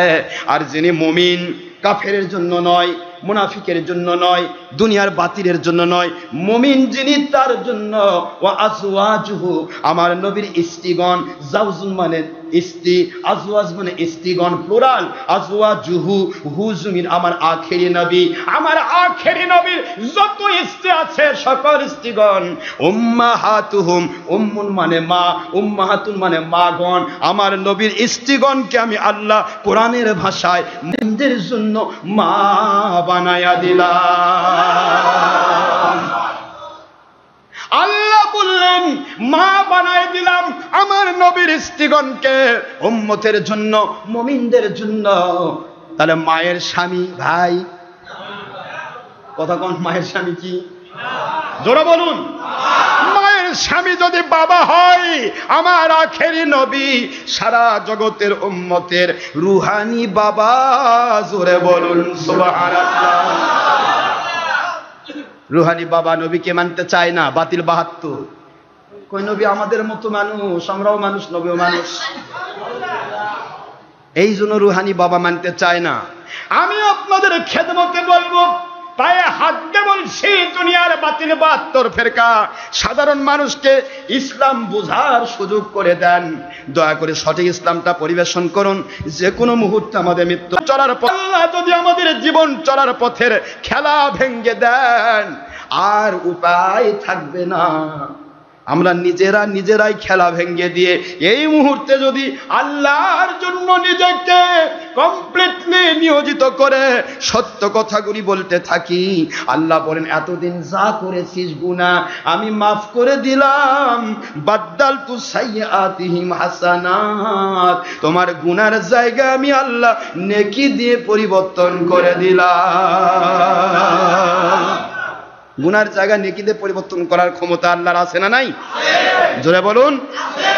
তাহলে আমাদের চিন্তা করা দরকার, হাদিস থেকে এসেছি, বিমা লাম তাসমাউ আনতুম ওয়ালা আবাউকুম, যা তোমরা কোনোদিন শোনো নাই, তোমাদের বাবারা কোনোদিন শোনে নাই। এখন আমার নবী বললেন বাবারা, তাহলে এটা খালি নিজের বাপ না আরো বাপ আছে? এই কথা বলে না, নিজের বাপ। আবাউকুম, আবুন মানে বাবা, এক বচন, কথা বুঝতেছেন নাকি আপনারা? আবাউন মানে বহু বচন, বাবারা। তাহলে তোমার বাবারাও শুনে নাই। বাবারা মানে আমার বাবা, তিনি আমার জন্মদাতা বাবা। জন্মদাতা বাবা সকলের একজন। কথা বলেন, কয়জন? জন্মদাতা বাবা কয়জন? একজন, অনলি 1%। একজন মানুষই বাবা হয়। একটা অবৈধ সন্তান যদি হয়, বিভিন্ন পুরুষের থেকে নির্যাস নিয়ে আমার আল্লাহ সন্তান বানান না। রেহেমটা এমনভাবে তৈরি করা হয়েছে, আমার আল্লাহর কুদরত দিয়ে এমনভাবে মাতৃজরায়ু তৈরি করা হয়েছে, যেখানে একই পুরুষের নির্যাস থেকে সন্তান তৈরি করা হয়, হাজার পুরুষের নির্যাস দিয়ে সন্তান তৈরি হয় না। বলুন সুবহানাল্লাহ। একটা অবৈধ সন্তান, একজন যৌনকর্মী মহিলারও যদি সন্তান হয়, বিবাহ ছাড়া হয়েছে, সন্তানটা অবৈধ বটে, কিন্তু একটা পুরুষের সন্তান, ওর বাবাও একজন। ওর বাবা কয়জন? একজন বাবাই হয় জন্মদাতা, কিন্তু রুহানি বাবা, আমার বাবা হলো জন্মদাতা বাবা, আমার বাবার বাবা, তার বাবা, তার বাবা, তার বাবা, এভাবে আপনার নবী রাসূল, ওলিয়া নবী রাসূল পার হয়ে গিয়ে আমার আল্লাহর বন্ধু মুহাম্মদুর রাসূলুল্লাহ সাল্লাল্লাহু আলাইহি ওয়াসাল্লাম থেকে শুরু করে আদম আলাইহিস সালাম পর্যন্ত সকলে আমাদের রুহানি বাবা। আবাউকুম, বুঝতে অসুবিধা হয়? আবাউকুম, তোমরা কোনোদিন শোনো নাই, তোমার বাবারাও কোনোদিন শোনে নাই, এমন কথা বলবে যা আপনারা শুনতে পাচ্ছেন। যতদিন যাচ্ছে ততই যেন নতুন নতুন গল্প শুনতেছেন, তাই শুনতেছেন না? কথা বলছেন না কেন? কি হলো? একটা নতুন কথা বলতে পারলে মনে হয় একটা মুন্সি চিন্তা করে যে আমার দাম বোধহয় বেড়ে দেবে, হঠাৎ করে একটা নতুন ফতোয়া দেয়। মাঝে মধ্যে এমন ফতোয়া আমার কাছে আসে, শুনলে আমি চিন্তা করি যে এ ফতোয়া পাইলো কোথায়? কিন্তু ফতোয়া তো সাধারণ কেউ দেয়নি, মুফতি আজম ফতোয়া দিয়েছে। কি পাইলো? কিছু ফার্সি উর্দু কেতাব, তাদের মুরব্বীদের বাপের তৈরি করা নিজেদের লেখা ফার্সি কেতাবের কিছু বয়াত দিয়ে কয় যে অমুক অমুক কেতাবে আছে, এই যে ফতোয়া। কিন্তু সেইটাই যদি সেও অপরাধী হয়, তার বন্ধু অপরাধী হয়, তার দলের লোক অপরাধী হয়, ওই ফতোয়ায় ওটার লেখে না, ওর উল্টা ফতোয়া চলে আসে। কথা কি বুঝতে পেরেছেন? এই হলো ফতোয়া চলছে এখন। ফতোয়া নিয়ে ফতোয়া দিয়ে যথেষ্ট। আপনারা সকলেই বুঝতে পারতেছেন আমার কথা। নবীজি বললেন বিমা আলাম তাসমাহু আনতুম ওয়ালা আবাউকুম, যা তোমরা কোনোদিন শোনো নাই, তোমার বাবারা কোনোদিন শোনে নাই। এমন ধরনের ফিতনাবাজ আসবে যারা কি বলবে, ইয়াকুনু ফি আখিরিজ জামানি দাজ্জালুনা কাজ্জাবুন। সেই দাজ্জালে কাজ্জাব কারা? এরা কাফের নয়, মুশরিক নয়, ইহুদি নাসারা নয়, হিন্দু খ্রিস্টান বৌদ্ধ নয়। ইয়াতুনাকুম মিনাল আহাদিস, তোমাদের কাছে হাদিসের গল্প শোনাবে, হাদিসের নাম করে শোনাবে, যেগুলি তোমরাও শোনেনি, তোমার বাবারাও শোনেনি। আপনারা বলেন তো, একটু চিন্তা করে দেখেন তো, আমরা যে কথাগুলি বলছি এগুলো নতুন? মিলাদ কি আগে থেকে করছেন? এই কথা করছেন তো? বাংলাদেশে সারা পৃথিবীতে একটা দল শুধু মিলাদের বিরোধী ছিল, এর আগে থেকে আমরা জানতাম, সেটার নাম হলো আহলে হাদিস। যারা নিজেকে কখনো লামাব বলে, কখনো আহলে হাদিস বলে, কখনো মুহাম্মদী বলে, যাই কিছু হোক, এদের মূল গডফাদারের নাম মুহাম্মদ বিন আব্দুল ওয়াহাব নজদি। এই মুহাম্মদ বিন আব্দুল ওয়াহাব নজদির নামে এরা মুহাম্মদী বলে থাকে। মুহাম্মদ সাল্লাল্লাহু আলাইহি সাল্লামের কোরআন হাদিসের ব্যাখ্যাগুলি মুহাম্মদ বিন আব্দুল ওয়াহাব নজদি যেটা করেছে, এই ব্যাখ্যা তারা মানে, আর বলে যে আমরা মাযহাব মানি না। মুহাম্মদ বিন আব্দুল ওয়াহাব নজদির একটা মাযহাব আছে, ও মাযহাবের নাম ওয়াহাবি মাযহাব। কিন্তু প্রশ্ন, নিউ প্রজন্ম বুঝতে পারছে না। নিউ প্রজন্ম ভাবতেছে আমরা কোনো মাযহাব টাযহাব মানি না, আমরা শুধু আল্লাহর নবীক মানি। কিন্তু আপনাদের মুরব্বী বাবাজিরা জানে আমরা কোন নবীক মানি। আপনারা মানেন মুহাম্মদ বিন আব্দুল ওয়াহাব নজদিকে। যাই হোক, তাদের পক্ষ থেকে, লামাযহাবদের পক্ষ থেকে একটা কথা আগে থেকে ছিল, মিলাদ কিয়াম করা যাবে না। কি কথা ঠিক না? নাকি বাংলাদেশে কোন হানাফি মাযহাবের কাউকে দেখছেন মিলাদের বিরুদ্ধে বলতে, শবে বরাতের বিরুদ্ধে বলতে, হাত তুলে মোনাজাতের বিরুদ্ধে বলতে? কি আপনি বলেন, শুনছেন কোন হানাফি মাযহাবের লোক বলেছে? হানাফি মাযহাবের লোক কোনো দিন মিলাদের বিরোধী ছিল না। হানাফি মাযহাবের লোক কোনো দিন নবীকে মাটির মানুষ বলেননি। হানাফি মাযহাবের লোক কোনো দিন শবে বরাতের বিরোধী নয়, হাত তুলে মোনাজাতের বিরোধী নয়, মহিলাকে জামাতে নিয়ে যায় নামাজ পড়ানোর পক্ষে নয়। হানাফি মাযহাবের যারা আউলিয়া আলেম ওলামা ছিলেন, কেউই কোনোদিন টিভির পক্ষে ছিল না। সবাই টিভি ও ভিডি ছবিকে হারাম বলেছে। যার কারণে মুজাদ্দিদ জামান আবু বকর সিদ্দিক আল কুরাইশি রাহমাতুল্লাহ আলাইহি, আমার ভারত পাকিস্তান বাংলাদেশ সারা পৃথিবীর মধ্যে তিনি মুজাদ্দিদ, একজন উত্তম সংস্কারক হিসেবে নাজিল হয়েছিলেন। সেই আল্লাহর ওলির সমসায় এক পীর ছিল, খারেজিদের পীর, নাম আশরাফ আলী থানভী। আশরাফ আলী থানভী আর আমার মুজাদ্দিদ জামান রাহমাতুল্লাহ একই সময়ের জামান রহমতুল্লাহর একটা ছবিও খুঁজে পাওয়া যায় না। আশরাফ আলী থানভীর ভিডিও এখনো ইন্টারনেটে আছে। বাতিল ফেরকার মুন্সিরা তারা টিভি ভিডিও করেছে, কিন্তু আমার হানাফি মাযহাবের ওলিয়া উলিয়াগণ কখনো টিভির পক্ষে ছিল না। সকলেই বলতো টিভির নাম শয়তানের বাক্স। আমার যেমন আবু বকর সিদ্দিক আল কুরাইশি রাহমাতুল্লাহ আলাইহি স্পষ্ট বলেছেন, বাবা অচিরেই আসতেছে মানুষের বাড়ি বাড়ি শয়তানের বাক্স ঢুকবে, আর এই শয়তানের বাক্সের মধ্যে পুরুষরা মহিলাকে দেখবে, মহিলা পুরুষকে দেখবে, যা ডাইরেক্ট কোরআন বিরোধী কাজ। যেরকম নাউজুবিল্লাহ। মুসলমান ভাইয়ের আমার, আজকের মৌলবী মুন্সিরা হাজার কথা বলে, কয় তাই বলে কি টিভির মধ্যে একটা খবরও শোনা যাবে না? কি কথা করছেন না কেন ভাই? দেশের খবর নেওয়া লাগবে না? আপনার দেশের খবর নেওয়া কি ফরজ? আপনার হারাম কাজ ছেড়ে দেওয়া ফরজ। টিভির মধ্যে খবর দেখবেন, খবর কি খালি পুরুষ কয়, মহিলা কয় না? কি কোন কথা কোন? যখন মহিলাগুলো টিভির মধ্যে ওয়াজ করে তখন বোরকা পরে করে না? মৌলবীরা খালি কি মজা লুটায়, টিভিতে আমরা ছবি কি করতেছিস, খবর শুনেছি। খবর শোনা যায় না দেখা যায়? তুমি দেখতেছে খবর, টিভির মধ্যে দেখতেছে, শোনার কথা করছে, বলতেছে শুনতেছি, আর চোখ খুলে দেখতেছে। এটা কি হলো? সবই ভুল। টিভিতে আপনি ছবি দেখবেন, ভালো তো, সাধারণ মানুষকে আমি দোষ দেব না, কারণ সাধারণ মানুষকে আমরা বুঝাতে পারিনি। আমার বড় আফসোস যে আমরা এত নিচে নেমে গেলাম, সাধারণ মানুষকে বুঝতেও দিচ্ছি না কোনটা হালাল আর কোনটা হারাম, কোনটা জায়েজ আর কোনটা নাজায়েজ। কারণ আমি নিজেই গুনাহ করতে অভ্যস্ত। কথার কথা, আল্লাহ না করুক, আল্লাহ পাক আমাদেরকে রক্ষা করুন। আমি বা যে কোনো একজন মৌলবী সুদি কারবারি করতেছে, এখন গ্রামে গঞ্জে চলছে না? প্রত্যেকটা গ্রামে এখন কটকবলা চলছে। লক্ষ্য করে দেখেন, ওই এলাকার মৌলবীরা বেশি কটকবলা নিচ্ছে। কটকবলা নিয়ে কি করতেছে? কটকবলা নেয় আর কয় যে ভাই আমি হালাল রুজি কামাই করতেছি। কটকবলা কি হালাল রুজি? একটা মানুষের জমি নিলেন, একটা নিঃস্ব মানুষ আপনার কাছে জমি রাখলো, 1 বিঘা জমি বাবদ আপনি 1 লাখ টাকা দিলেন। আপনার 1 লাখ যদি সে 50 বছরও দিতে না পারে, ওই 1 লাখ 1 লাখই থাকবে, আর আপনি জন্মের খাওয়া খাবেন। কি বাবদ খাবেন? যেটা খাচ্ছেন এটাই সুদ। এটা কি সুদ?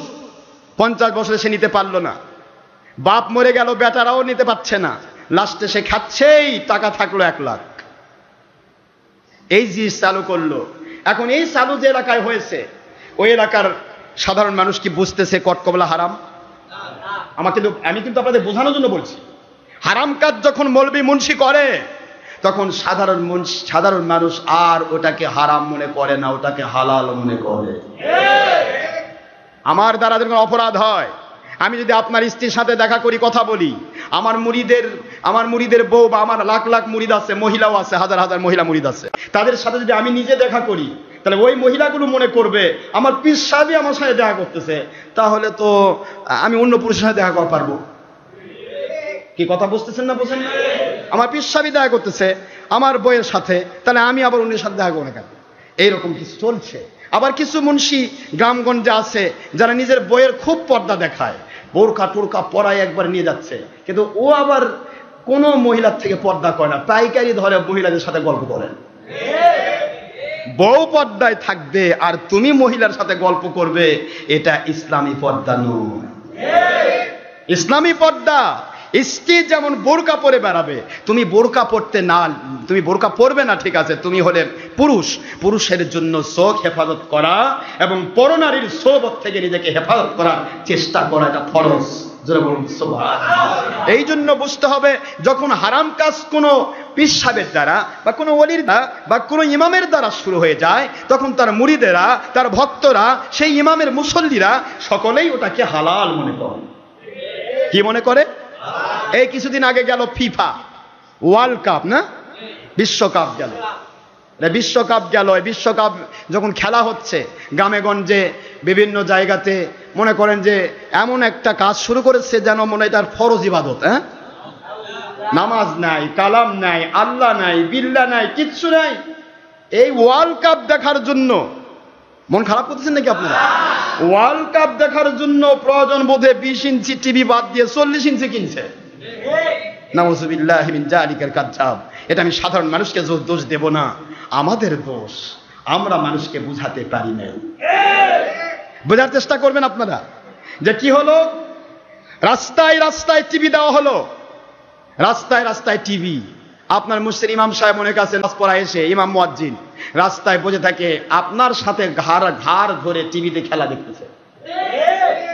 দোস্ত আপনার নয়, দোস্ত মুন্সি। সে বুঝতে দিল যেটা হারাম। আপনি ভাবলেন যে বাবা আমার হুজুর কি সুন্দর করে গালা হাত দিয়ে টিভি দেখতেছে, টিভি যদি নাজাইজ হয় তাহলে আমার হুজুর দেখতো। কি কথা বুঝতেছেন? খেলাধুলা হারাম না হালাল? ফুটবল খেলা আল্লাহ হালাল করেছে। ইসলামের 3টা খেলা হালাল, তা নাই বাংলাদেশে। একটা হলো কুস্তি খেলা, জেহাদের প্রস্তুতি, কথা কি বুঝতেছেন? দ্বিতীয় ঘোড় দৌড় বুঝেন, ঘোড়সওয়ার। আরেকটা হলো তলোয়ার চালানো, বিভিন্ন পদ্ধতিতে আসছে যেগুলি এখন করা যায়। তলোয়ার চালানো শিখতে গেলে এখন জঙ্গি বলবে আপনাকে, কি বলবে? জঙ্গি ট্রেনিং দিচ্ছে। এগুলি নাই একটাও। কিন্তু যেই খেলাগুলি বাংলাদেশে চলছে একাধারে, ক্রিকেট বলেন, এই যে ফুটবল বলেন, এই জবরদস্তি, এমনকি এক সময় দেখা গেল ফুটবলের মধ্যে কলেমা লা ইলাহা ইল্লাল্লাহ মুহাম্মাদুর রাসূলুল্লাহ, এটা তো এখনো ইন্টারনেটে আছে, রাসূলুল্লাহ দিয়ে দিল ফুটবলে, তার মানে কলেমা লাগতাচ্ছে। নাউজুবিল্লাহ কবেন না? যেটাই বলেন, একটা খেলাও বাংলাদেশিও নয়।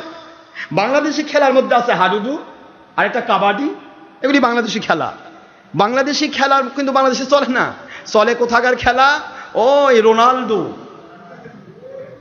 সেই ম্যারাডোনা, আর্জেন্টিনা, ব্রাজিল। যেই দেশে মসজিদে আজান দিতে দেওয়া হয় না, যেই দেশে মসজিদে মাইকে আজান দেওয়া নিষিদ্ধ, মুসলমানের ঘোর শত্রু, সেই দেশের ম্যারাডোনা, সেই দেশের রোনাল্ডো, সেই দেশের আজকের পেলে মেরে যেমন যাবে হোক, তাদের জন্য বাংলার মুসলমানের এই দামাল ছেলেরা পাগল হয়ে সেই দেশের জন্য রাত 12টা 1টা 2টা সময় আল্লাহর ওলিরা তাহাজ্জুদ পড়তেছে, আর ওরা কুকুরের মতো হোয়া হোয়া করে উঠতেছে। রাতের বেলা ভোগে কারা? কথা করছেন না কেন? হাউত করে উঠে শিয়াল কুকুর, এরা হঠাৎ করে লাফ দিয়ে উঠে, কেউ প্যাপো বাজাচ্ছে, কেউ লাফাচ্ছে, কেউ ওদের।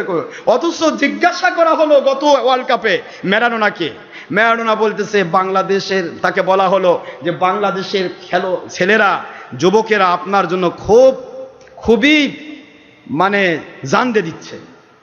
ম্যারাডোনা এক কথায় বলেন, বাংলাদেশ নামে কোনো দেশও কি বিশ্বাস আছে? মানে বাংলাদেশ নামক দেশও সে চিনে না। আর 3 নম্বর বাচ্চা বাংলাদেশ থেকে লাফাচ্ছে আর মারামারি করতেছে, ভাঙচুর করতেছে, বাজি ধরতেছে, আমারটা জিতবে। তারপরে দেখা গেল মাশাআল্লাহ আমার আল্লাহ এবারে 2টায় ব্রাজিল আর আর্জেন্টিনা 2 জনকে আগেই ইয়ার মধ্যে ফেলে দিচ্ছে। এই কথা ঠিক না? ঠিক। এদের লাফালাফির জন্য আল্লাহ কয়, তোরা যে লাফালাফি করতেছিস 3 নম্বর বাচ্চা, তোরাই মরবি, দরকার নাই, ওরা আগে জাহান্নামে চলে যায়। কি চলছে? আমার কিন্তু উদ্দেশ্য খেলার ফিরিস্তি দেওয়া নয়। আমার উদ্দেশ্য যেই মৌলবীরা আপনার সাথে খেলা দেখতেছে, যেই মৌলবীরা আপনার সাথে হাত ধরে টিভি দেখতেছে, এরা কি কোরআন পড়েনি? এরা কি হাদিস পড়েনি? কিন্তু এরা আপনাকে বুঝতে দিল না। বরং যারা এগুলির বিরুদ্ধে কোরআন সুন্নাহর সত্য বলছে, সে নিজের সুরত খুলে যাবে বলে তাদের বিরুদ্ধে তার এলাকার তার মুসল্লিদেরকে মিথ্যা কথা শোনায় বলতেছে ওরা ভণ্ড, ওর কথা শোনা যাবে না। তাহলে নিজেকে বাঁচাতে গিয়ে, হারাম কাজের মধ্যে ডুবে রাখতে গিয়ে, নর্দমার মধ্যে ডুবে রাখতে গিয়ে আল্লাহ এবং আল্লাহ রসুলের কোরআন সুন্নাহর সত্য বাণীর বিরুদ্ধাচরণ করলো। এদের ঈমান কোথায় ভাইজান? আমাকে একটু বুঝাই দেবেন তো, ঈমানটা কোথায়? ঈমান কি গাছে ধরে? এ বাবা ভ্যানলার গাছ, ঈমান রেখে দিছি, এটা পড়ে যাবে আরেকটা ধরবো। হ্যাঁ, ঈমান কি গাছে ধরে? ঈমান তো চলে যাবে। হারামকে হালাল, হালালকে হারাম বলে ঈমান চলে যায়। তারা আজকে কত রকম উলটপালট বক্তব্য দিচ্ছে। আমি পায়ে হাত দিয়ে বলছি, কাউকে কষ্ট দিতে চাই আমি শরীয়ত, শুধু এইটুকু বলতে চাই, ইসলামী শরীয়ত মানার ক্ষেত্রে আমি সাধারণ মানুষকে বারবার বলি, সাধারণ মানুষগুলি বিশ্বাস করুন, আমি গুনাহগার, খাকসার, নালায়েক, আমার কোনো অহংকার নয়, হিংসা নয়, বিদ্বেষ নয় কারো সাথে। পৃথিবীর কোন বাতিল শক্তির সাথে মরে যাব আমি আপোষ করব না। কাফের, মুশরিক, বেদিন, বদ্দিন, ইহুদি, নাসারা, দুনিয়ার কোন রকমের বাতিল 72 ফিরকার সাথে আমাদের জান চলে যায়, চলে যাবে মুহূর্তের মধ্যে, কিন্তু আমি কোনো আপোষ করতে রাজি নই।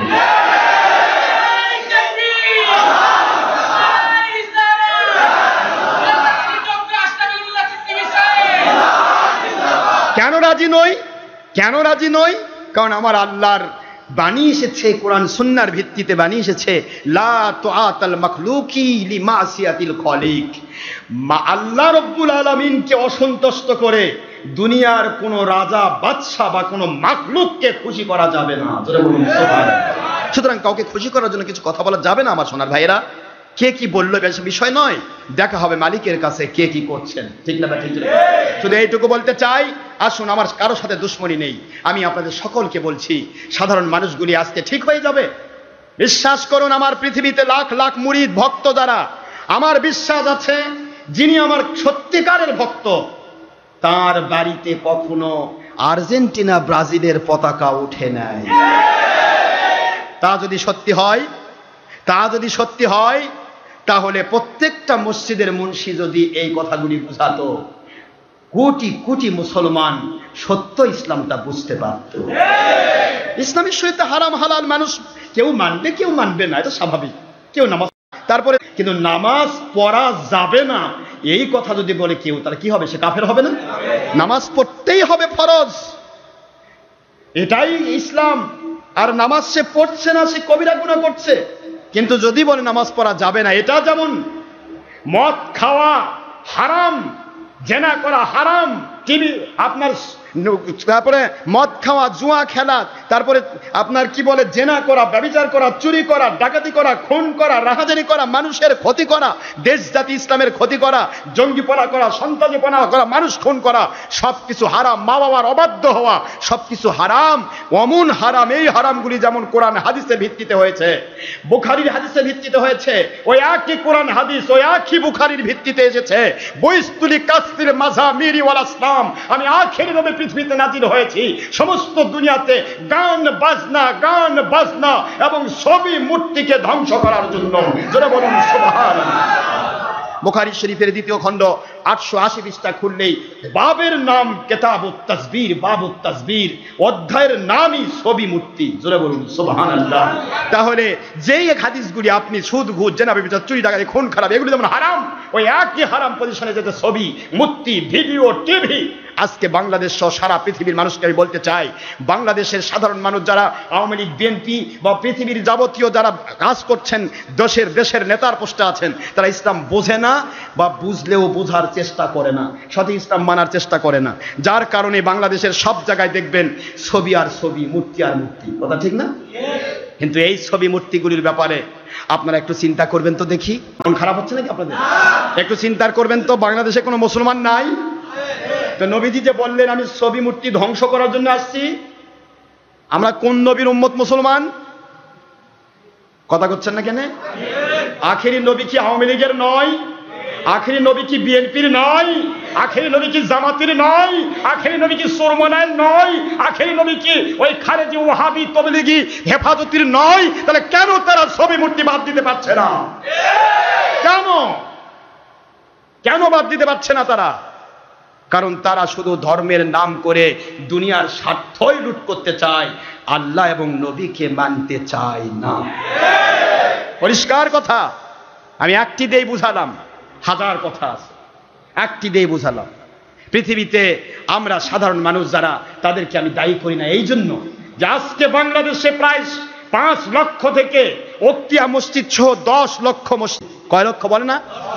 এই 10 লক্ষ মসজিদের কমের পক্ষে 10 লক্ষ ইমাম, আল্লাহর কসম করে বলি যদি সত্য বলতো, বাংলার মুসলমান নতুন করে নবীজির ইসলাম বুঝতে পারত। এই 10 লক্ষ মসজিদের ইমাম শুধু নয়, এই বাংলাদেশে প্রায় 1 নয় 2 নয়, আলিয়া এবং খারেজি মাদ্রাসা দিয়ে প্রায় 60 থেকে 70 হাজার মাদ্রাসা আছে। এই মাদ্রাসাগুলির সকল মুহতামিম, সকল শিক্ষক, তারা যদি 10টা করে মানুষকেও সত্য ইসলাম বুঝাতো, আমার মনে হয় বাংলাদেশের মানুষ ইসলামকে বোঝা কষ্ট হতো না। কিন্তু বোঝাবে না, শুধু বলবে ভাই সারা জীবন আমরা শুধু আপনাদের ঠ্যাং টিপে বেঁচে থাকতে চাই, একটু দেন আমরা খাই, ইসলামের জায়গা থাক, আমরা যে সুরত ধরে চলি না।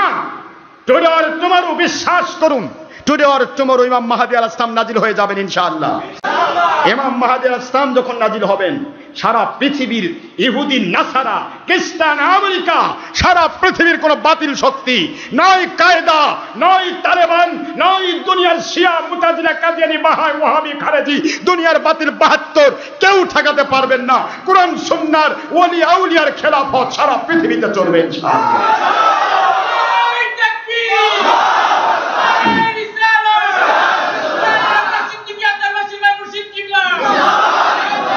ইনশাআল্লাহ আসতেছে। এই আসার আগে আমাদেরকে তৈরি হতে হবে। আমি কোন পক্ষে থাকতে চাই, নর্দমার পক্ষে নাকি নূরের পক্ষে, আলোর পক্ষে না অন্ধকারের পক্ষে, বাতিল ৭২-এর পক্ষে না নাজাতি এক ফেরকার পক্ষে? আমাকে চিন্তা করতে হবে। আজ আমাকে নিজেকে বাছাই করতে হবে, আমি কোথায় যাচ্ছি। মরতে তো হবেই। মনে রাখতে হবে, ইমাম মাহদী আলাইহিস সালাম তিনি এসে দুনিয়ার কোনো বাতিল ছলচাতুরি বাসকে খুঁজবেন না। তিনি খুঁজবেন ওই আল্লাহওয়ালাগুলোকে, যে আল্লাহওয়ালাগুলো দুনিয়ার সব চাইতে, জীবনের চাইতে আমার নবীকে বেশি ভালোবাসে। সেই মানুষগুলিকে তিনি খুঁজবেন, তাদেরকে বিভিন্ন পোস্টের দায়িত্ব দেবেন। পৃথিবীর বাতিল ৭২ আর যাবতীয় কাফের মুশরিক শুধু চেয়ে চেয়ে দেখবে, করার কিছু থাকবে না। বিশ্বাস হয় না? না হয় বিশ্বাস? না, মনে হয় না। অনেক সময় শয়তান ধোঁকা দেয়। কেমনি সম্ভব? এত ভোট, এত কিছু, তারপরেও মারামারি, ঠেলাঠেলি, এর পোস্টে ওই যায়, ওর পোস্টে ওই যায়, কেমনি সম্ভব? আমি আপনাদেরকে একটা আলোচনা শোনাচ্ছিলাম হযরতে ইউসুফ আলাইহিস সালামের ঘটনা। সূরাতুল ইউসুফ আলাইহিস সালামের ব্যাখ্যা হতে হতে প্রায় 17 খণ্ড হয়েছে, এরপরে অফ হয়ে গেছে। এর মধ্যে আপনারা পাবেন যেই মিশরে আল্লাহর নাম, খুব বোঝার চেষ্টা করেন, আল্লাহর নাম নিলে তাকে জায় মারা হতো, পুড়িয়ে মারা হতো। আল্লাহর নাম কেউ নিলে কি করা হতো? জ্বালিয়ে পুড়িয়ে মারা হতো। যে মিশরে একজন ব্যক্তি আল্লাহর নাম নিতে পারত না, যে মিশরের হাজার হাজার মানুষ তারা ছিল গোলাম, সেই মিশরে ইউসুফ আলাইহিস সালামের মাধ্যমে যখন আমার আল্লাহ খেলাফত কায়েম করলেন, সময় বেশি লাগেনি, মাত্র 12 বছর। এই 12 বছরের ভিতরে ইউসুফ আলাইহিস সালাম এমন ভাবে আমার আল্লাহর দয়া দিয়ে খেলাফত প্রতিষ্ঠা করলেন, গোটা মিশরবাসীর যারা হাজার হাজার গোলামের মালিক, তারাও পর্যন্ত ইউসুফ আলাইহিস সালামের গোলাম হয়ে গেলেন। কার গোলাম হয়েছিলেন? প্রথমে কিন্তু ইউসুফ আলাইহিস সালাম আল্লাহর গোলাম বানায়নি, কারণ জানে যে আল্লাহর নাম বললে এখানে সমস্যা আছে। প্রথমে তিনি তৈরি করলেন, যত মানুষ আপনারা আছেন, আমার মালিক আমাকে সুযোগ করে দিয়েছেন, যিনি গম কিনবেন, এগুলি পরে আসতেছে, আমি শুধু দৃষ্টান্ত দিচ্ছি, যে যিনি গম কিনবেন তার জমির বিনিময় কিনবেন, তার বাড়ির গরু বাছুরের বিনিময় করবেন, লাস্টে গিয়ে তার যদি গোলাম থাকে 1000 গোলাম, গোলামের বিনিময় কিনবেন, লাস্টে গিয়ে যদি কিছুই না থাকে, সে নিজে মিশরের হুকুমতের কাছে নিজেকে গোলাম হিসেবে বিক্রি করে দিয়ে সে গম কিনবে। জোরে বলুন সুবহানাল্লাহ। লাস্টে দেখা গেল হাজার হাজার গোলাম যার আন্ডারে কাজ করত, সেই ব্যক্তিটাও মিশরের হুকুমতের গোলাম। জোরে বলুন সুবহানাল্লাহ। ইউসুফ আলাইহিস সালাম লাস্টে সবাইকে ডেকে নিয়ে বললেন, আজ থেকে আমার মালিকের এই পুরা রাজত্ব এই মিশরের উপর প্রতিষ্ঠিত হয়েছে, আপনারা মিশর রাজ্যের গোলাম না, আপনাদেরকে গোলাম বানানো হয়েছে আল্লাহর গোলাম হওয়ার জন্য। সবাই হইলেন আল্লাহর গোলাম। এমন খোদাকে বাদ দিয়ে গোলামি শুরু হলো আল্লাহ। সময় লাগেনি, কয় বছর লেগেছে? 10 বছরের 12 বছরের মধ্যে তো 12 বছরই জেলেই থাকছেন। কষ্ট হচ্ছে? ইসলামকে বুঝতে না, চিন্তা ভাবনা করুন। বাংলাদেশের মানুষ অনেক চিন্তা করে, শয়তান ধাক্কা দেয়, ধোকা দেয়, এটা মিথ্যা কথা। আবার কেউ কেউ ওই বাতিল ফেরকার মুন্সিরা যে জামাতি তবলিগি চরমুনা এগুলো আবার বলে ডক্টর আশরাফ সিদ্দিকী তাই আওয়ামী লীগ করে। নাউযুবিল্লাহ মিন যালিকাল কাযযাব। এ মিথ্যাবাদীর বাচ্চা, মিথ্যাবাদী। আমি আপনাদের খেদমতে আরজ করছি, আপনারা কি বোঝেন না আমি কি বলতে চাচ্ছি? যেখানে ডক্টর আশরাফ সিদ্দিকী ডাইরেক্ট ধর্মের নামে রাজনীতিকে স্বীকার করছে না, ধর্মের নামে রাজনীতি রাজার নীতি রাজনীতি, আর ইসলামের খেলাফত নীতি আমার আল্লাহর নীতি খেলাফত নীতি। ধর্মের নামে রাজনীতি রাজার নীতি রাজনীতি, রাজনীতিতে আছে জনগণই সকল ক্ষমতার উৎস, ইসলামী শরীয়তে আমার আল্লাহ সকল ক্ষমতার উৎস। রাজনীতিতে গান বাজনা ছবি মূর্তি টিভি সব কিছু জায়েজ, ইসলামী শরীয়তে গান বাজনা ছবি ভিডিও টিভি সম্পূর্ণরূপে হারাম। রাজনীতিতে কোনো মহিলা যদি যৌনকর্মী হয়ে যদি সে জেনা ব্যভিচার করে ব্যবসা করে জীবন কাটাতে চায়, সেখানেও রাজনীতি দেশের সরকার, আপনার আব্রাহাম লিঙ্কনের যে গণতন্ত্র সে ফায়দা দিয়ে দিচ্ছে যে মহিলা যৌনকর্মী হিসেবে সে নিজের সুবিধা ভোগ করতে পারবে, প্রয়োজন মধ্যে সার্টিফিকেট দিয়ে দেওয়া হবে। নাউজুবিল্লাহ। রাজনীতি ইসলাম এটা হলো, আর ইসলামের শরীয়তে জেনা ব্যভিচার সম্পূর্ণরূপে হারাম। রাজনীতিতে খেলাধুলা এটা প্রয়োজন বোধে সরকারি খেলাধুলাতে লাগিয়ে দিবে, টাকা পয়সা মেলা আপনার কামাই করার সুযোগ করে দিবে, কিন্তু ইসলামের শরীয়তে কুল্লু লাভিন হারাম, প্রতিটা খেলাধুলায় হারাম। ইসলামের শরীয়ত আর রাজনীতির ভিতরে মানে 100-তে 100 আসমান জমিন পার্থক্য, যেরকম সুবহানাল্লাহ।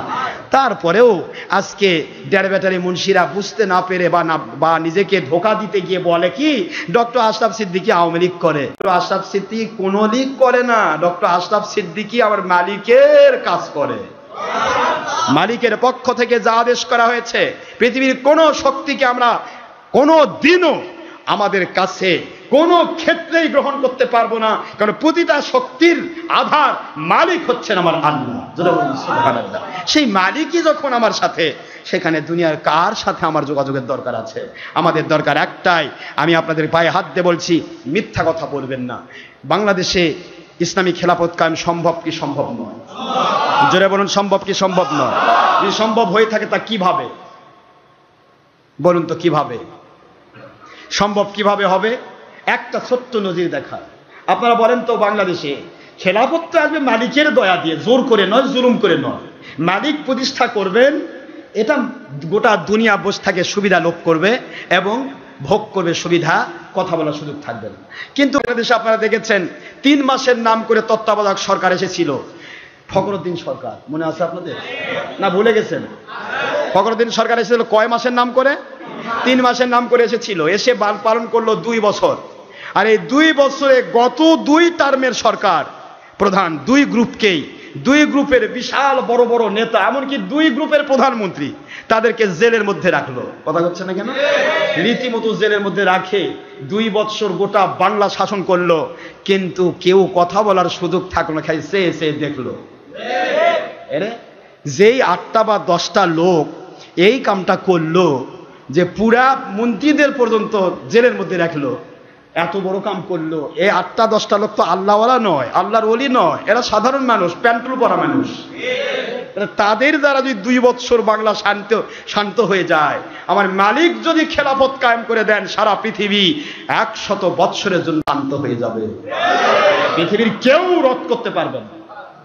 মুসলমান ভাইয়েরা আমার, মালিকের পক্ষ থেকে সব হবে, শুধু আমাদের দেখার বিষয়, চেষ্টার বিষয়, মানুষকে আল্লাহওয়ালা বানানোর বিষয়। আমার দ্বারা যেন দেশের ক্ষতি না হয়, আমার দ্বারা যেন জাতির ক্ষতি না হয়, আমার দ্বারা যেন ইসলামের ক্ষতি না হয়, আমার দ্বারা যেন অন্যের কোনো ক্ষতি না হয়। এই ক্ষতি না করার চেষ্টা যখন বান্দা লেগে যায় মানুষের উপকার করার জন্য, ওই মানুষটার দ্বারা আল্লাহ পাক লাখ লাখ কোটি কোটি মানুষের উপকার করে নেন। জোরে বলুন সুবহানাল্লাহ।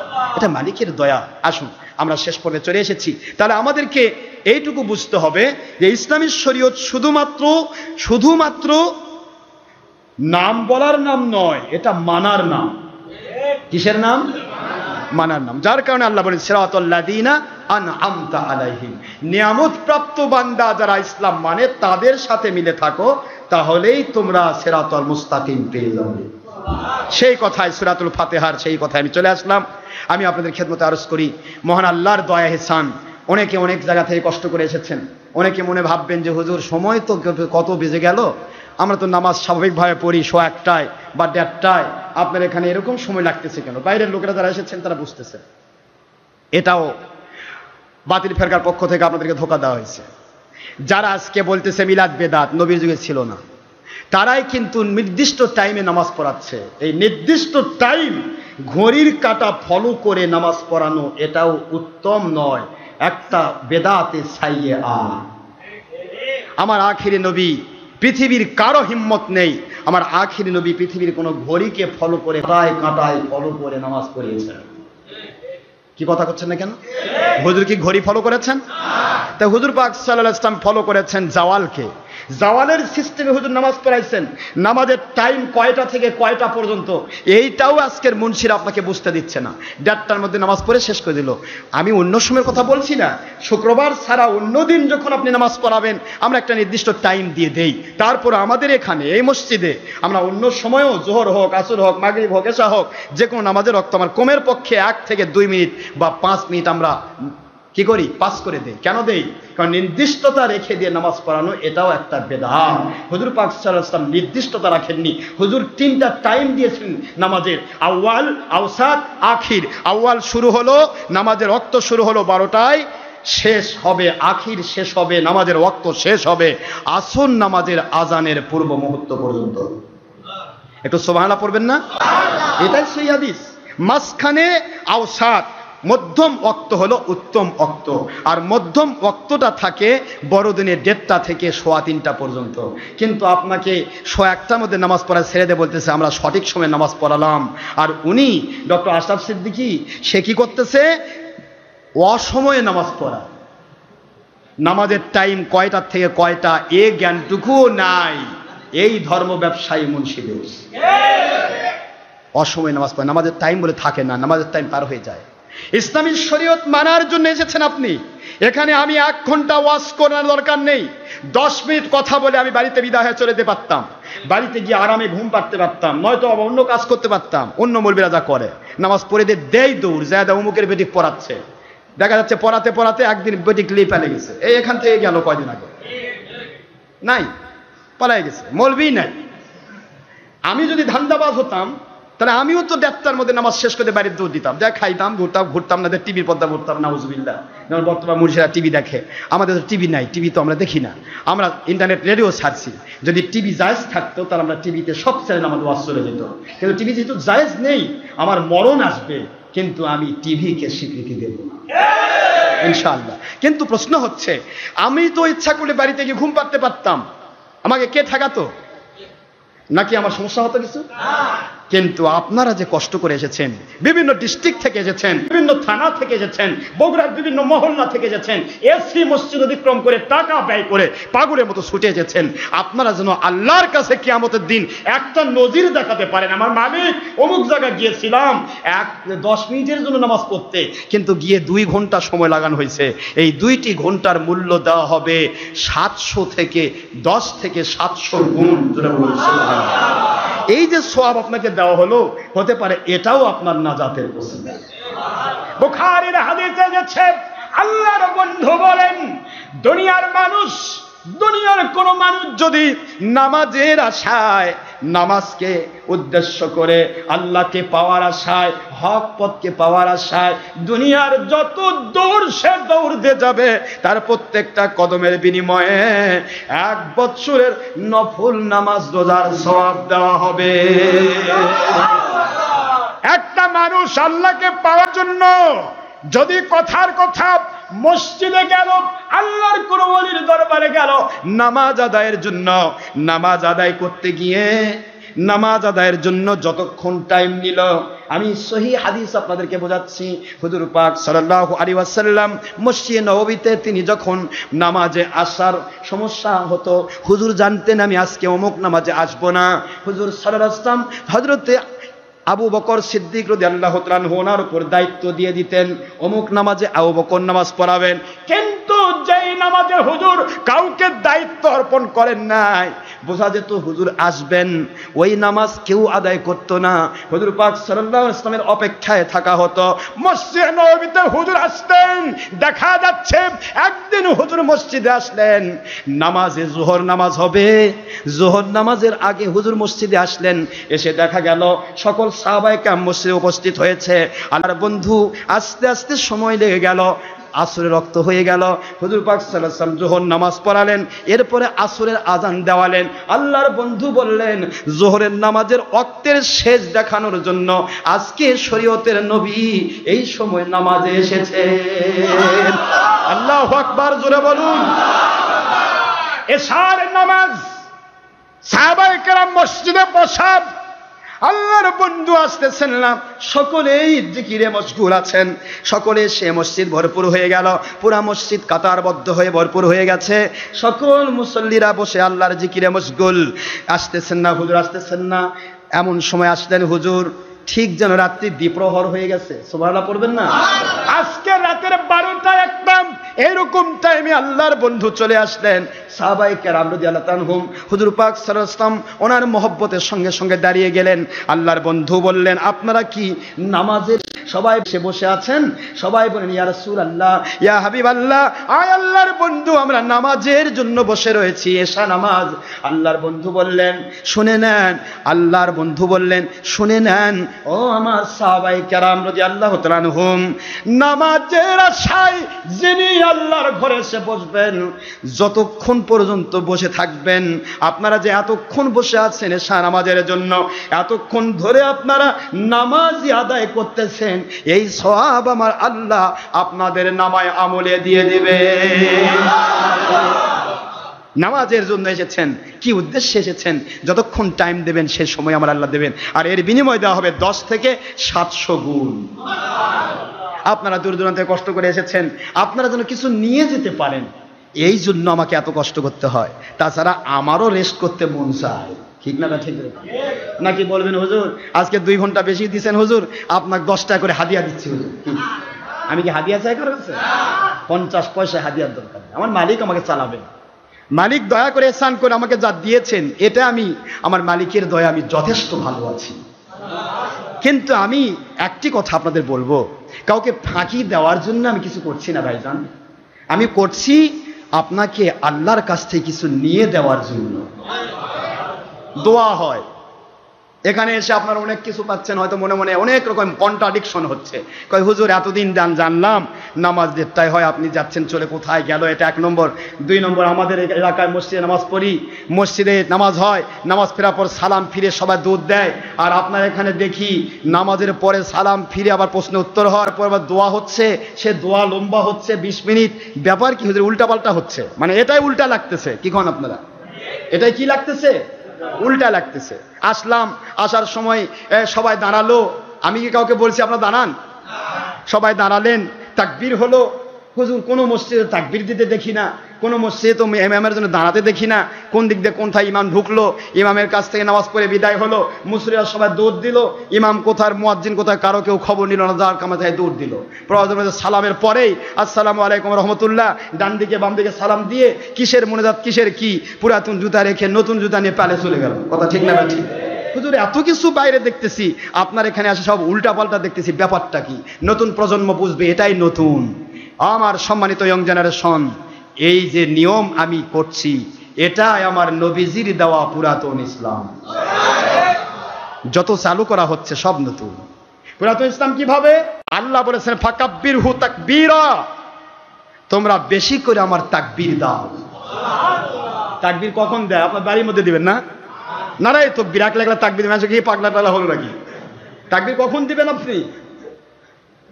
হায় হায় মুসলমান, কাফের মুশরিকদের উচ্ছিষ্ট ভোগী ওলামায়ে সূরা আপনাকে ভুল বুঝায়, ওখানে গেলে তাকবীর দেয়।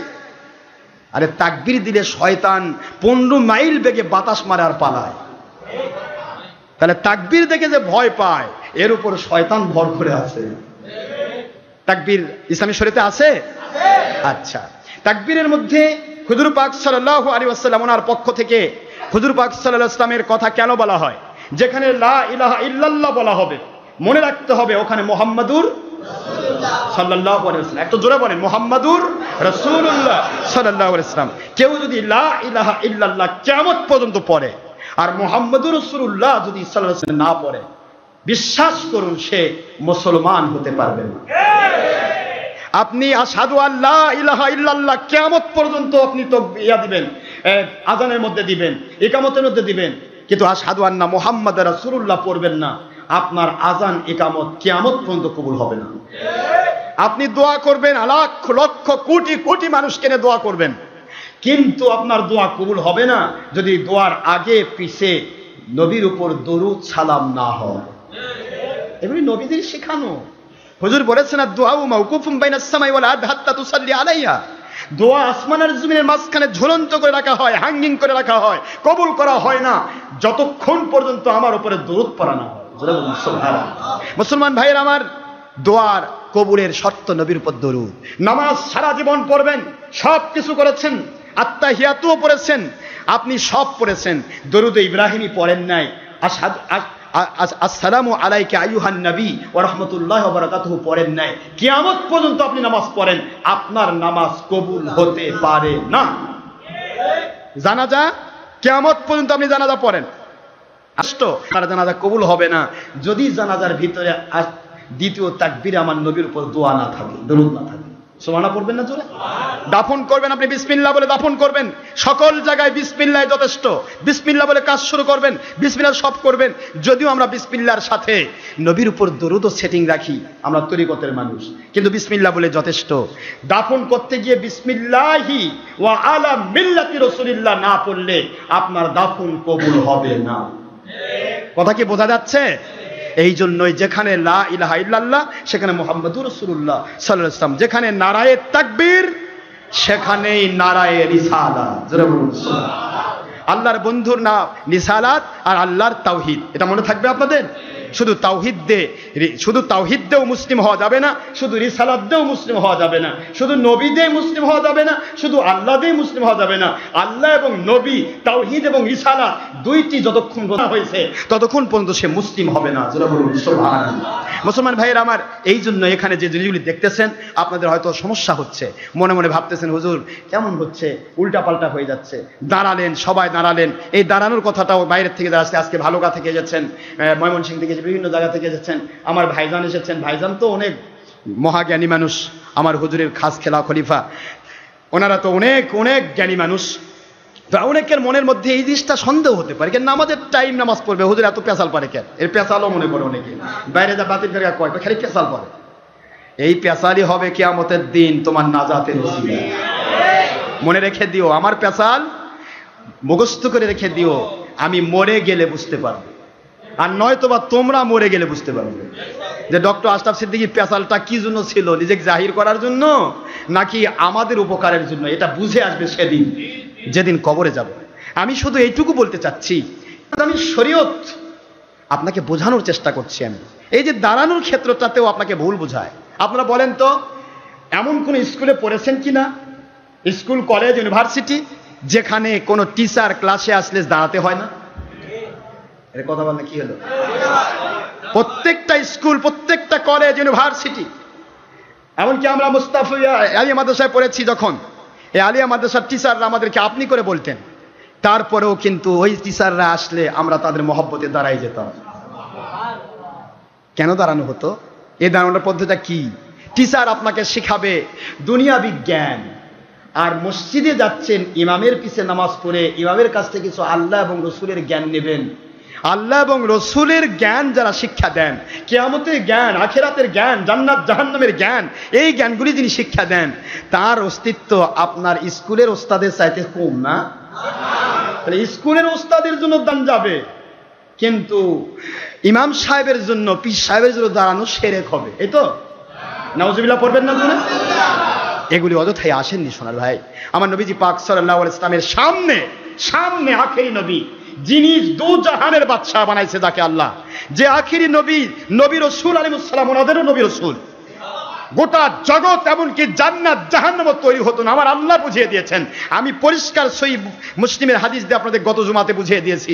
আল্লাহর হাবিব বলেন, আমার আল্লাহ রাব্বুল আলামিন জান্নাত এবং জাহান্নাম তৈরি করেছেন, আমাকে মানবে যারা তাদেরকে শান্তি দেওয়ার জন্য জান্নাত, আর আমার যারা অবাধ্যচারণ করবে তাদেরকে শাস্তি দেওয়ার জন্য জাহান্নাম। যেরকম সুবহানাল্লাহ, জান্নাত জাহান্নামও তৈরি হতো না যে আখেরি নবী ছাড়া।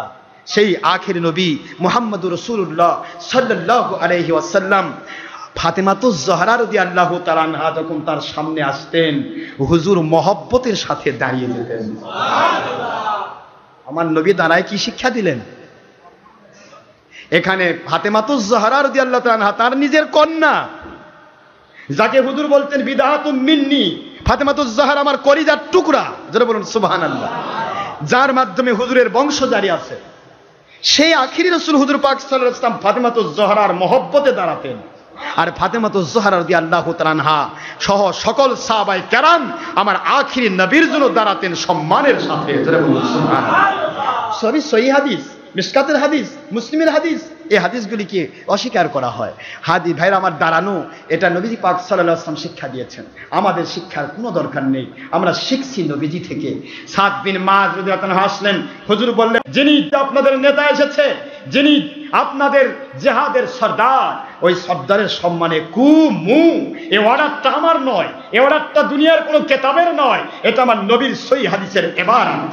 হুজুর বলেছেন কুমু, তোমরা দাঁড়িয়ে যাও লি সাইয়্যিদিকুম, তোমাদের নেতার সম্মানে, তোমাদের সাইয়্যিদের সম্মানে দাঁড়াও। এই দাঁড়ানোর আদেশ করার পর থেকে কিয়ামত পর্যন্ত আহলে সুন্নাতুল জামাত আল্লাহওয়ালাদের মধ্যে যারা আল্লাহওয়ালা সাইয়্যিদ, যারা সর্দার, যারা নেতা, যারা ইমাম, যারা পীর সাহেব, যারা ইমাম, তাদের সম্মানে কিয়ামত পর্যন্ত এই দাঁড়ানোর সিস্টেম থাকবে। জোরে বলুন সুবহানাল্লাহ। আর এজিদ বাহিনীর কাছে থাকে বেয়াদবি। এজিদ বাহিনীর কাছে কি থাকবে? আর আব্বা আসতেছে তা ওই বসেই থাকে, ওস্তাদের সম্মানে দাঁড়ান যাবে না। কত বড় বেয়াদব এই খারেজির গোষ্ঠী, কথা ঠিক না? বাপ আসতেছে তা বলে দাঁড়িয়ে থাকে। আবার যদি এটা সুদখোর, একটা ঘুষখোর, স্মাগলার, লক্ষ লক্ষ কোটি কোটি টাকা তসরুপ করে, কালোবাজারি, এই ব্যক্তি যদি তার মাদ্রাসায় 1 লাখ টাকা মাসে দেয়, তাহলে 1 মাইল আগ থেকে দূর থেকে সালাম দিয়ে দাঁড়িয়ে যায়। কারণ সে টাকা দিচ্ছে, আমাকে পালতেছে। তোমার দুনিয়াবিক টাকা দেওয়ার কারণে তুমি দাঁড়ালে। একটা মন্ত্রী, একটা এমপি যদি আপনার এই রাস্তা দিয়ে যায়, এগুলি খেয়াল করে রাখবেন, আমি জাজ্জল্যমান প্রমাণ দিয়ে আপনাদের বলছি। এই হাইওয়েতে যাচ্ছে, যেই মুন্সিরা ফতোয়া দিল সারা জীবন কারো সম্মানে দাঁড়ান যাবে না, সেই মুন্সিরা তার মাদ্রাসার ছাত্র, শিক্ষক সবাই মিলে কনগ্রাচুলেশন দিয়ে 2 ঘন্টা 3 ঘন্টা ধরে রোদের মধ্যে পতাকা নিয়ে দাঁড়িয়ে আছে। কারণ মন্ত্রী যাবে, এমপি সাহেব যাবে। আপনার এমপি মন্ত্রী কিছু গম দিয়ে ঈমান দিতে পারে না, আল্লাহর ওলিরা আপনাকে ঈমান দিতে পারে। ওদের জন্য দাঁড়াতে পারতেছেন, কিন্তু ইমামের সম্মানে দাঁড়ান যাবে না। আমি যদি সব কথা বোঝাতে চাই, আমি আপনাদের পায়ে হাত দিয়ে বলছি, কেউ যদি আপনাকে, আমি একটি কথা বারবার বলে থাকি যে সত্য পথে ওঠা সহজ, কিন্তু এর মধ্যে টিকে থাকা, জোরে বলুন, টিকে থাকা কঠিন। হঠাৎ করে আপনাকে একজন ধাক্কা মারবে, এমন জায়গায় গেছিস সে জায়গায় অটাইমে নামাজ পড়া হয়, এমন জায়গায় গেছিস তারা তো নবী নূর নবী কয়, এমন জায়গায় গেছিস তাদের সম্মানে দাঁড়ান লাগে, শিরক করে, এগুলি মিথ্যা কথা বলে আপনাকে ধ্বংস করবে। এমন জায়গায় গেছিস, বিভিন্ন মিথ্যা কথা বলবে। আমাদের কাছে যত রকমের আমল দেখবেন, যত রকমের আকীদা দেখবেন, একটিও আমরা দলিল ছাড়া কখনো বলি না, করি না। এটা বিশ্বাস থাকবে তো? ইনশাআল্লাহ বিশ্বাস থাকবে তো? আসুন, আল্লাহ আমাদের সবাইকে সত্য ইসলাম বোঝার তৌফিক দান করুন। আমরা নামাজ পড়ব, নামাজের পরে দোয়া কেন করে থাকি? কেন দোয়া করব? নামাজের মধ্যে কেন দোয়া করব আমরা, বলুন তো? হুজুর বলেছেন ইউজিবুদ দাওয়াত বাদাল আযানি ইলাল ইকামা ওয়া যাওফাল লাইল ওয়া বাদা সালাতিল মাকতুবাত। হুজুর সাল্লাল্লাহু আলাইহি ওয়াসাল্লাম বলেছেন, সহিহ তিরমিজির হাদিস, 76 হাদিস। হুজুর বলেন যে নামাজের পরে যে দোয়া করা হয়, ফরজ নামাজের পরে, সে দোয়া কবুল হয়ে যায়। আমরা দেখেন খুতবার আজানেও আমরা দোয়া করি। কি কথা ভাই? খুতবার আজানে দোয়া করি। অনেক মুন্সি কিন্তু ফতোয়া দিবে খুতবার আজানে নয়, আজানের পরে দোয়া করা যাবে না, বেদাত। আমার নবীজি বলেছেন বাদাল আযানি ইলাল ইকামা, আজানের পর থেকে ইকামত পর্যন্ত যে দোয়াই করা হোক তা কবুল হয়ে যায়। হুজুর বলেছেন দোয়া কবুল হয়, আর আপনি বলতেছেন বেদাত। আমি আপনারটা মানতে পারলাম না, সরি, এক্সট্রিমলি সরি, আপনাকে মানতে পারলাম না ভাইজান। আমি আমার নবীর উম্মত, আমার নবীজিকে আমি মানতে চাই। হুজুর বলেন ফরজ নামাজের পরে দোয়া কবুল হয়, আপনি করছেন করা যাবে না, আমি আপনারটা মানতে পারলাম না। আজানের পরে দোয়া কবুল হয়। হুজুর পাক সাল্লাল্লাহু আলাইহি ওয়াসাল্লাম যেভাবে আমাকে করছে, এই যে লাঠি ব্যবহার করে খুতবাতে, আমাদের হানাফি মাযহাবের অনেকে মিথ্যা ফতোয়া দেয়, কয় যে হানাফি মাযহাবে লাঠি ব্যবহার করা এটা কি হলো, এটা তো লামাযাবিরা ব্যবহার করে। আরে লামাযাবির জন্য কি ইসলাম নাকি? ইসলাম কি লামাযাবির জন্য বাপের? কার কি? ইসলাম আমার নবী, আখেরি নবী, আল্লাহর পক্ষ থেকে নিয়ে গেছেন। নবীজি পাক সাল্লাল্লাহু আলাইহি ওয়াসাল্লাম যা করেছেন তা আমার, ঠিক না? ঠিক না? হুজুর পাক সাল্লাল্লাহু আলাইহি ওয়াসাল্লামের সেই হাদিস আমরা আমল করি, আর মানুষ উল্টাপাল্টা ফতোয়া দেয়। হুজুর পাক সাল্লাল্লাহু আলাইহি ওয়াসাল্লামের 76 হাদিস, আবু দাউদ, ইদা খুতবান নবী সাল্লাল্লাহু আলাইহি ওয়াসাল্লাম, নবীজি পাক সাল্লাল্লাহু আলাইহি ওয়াসাল্লাম যখনই খুতবা দিতেন, দুর্বলতার কারণে নয়, অসুস্থতার কারণে নয়, হুজুর যখনই খুতবা দিতেন লাঠি ব্যবহার করতেন।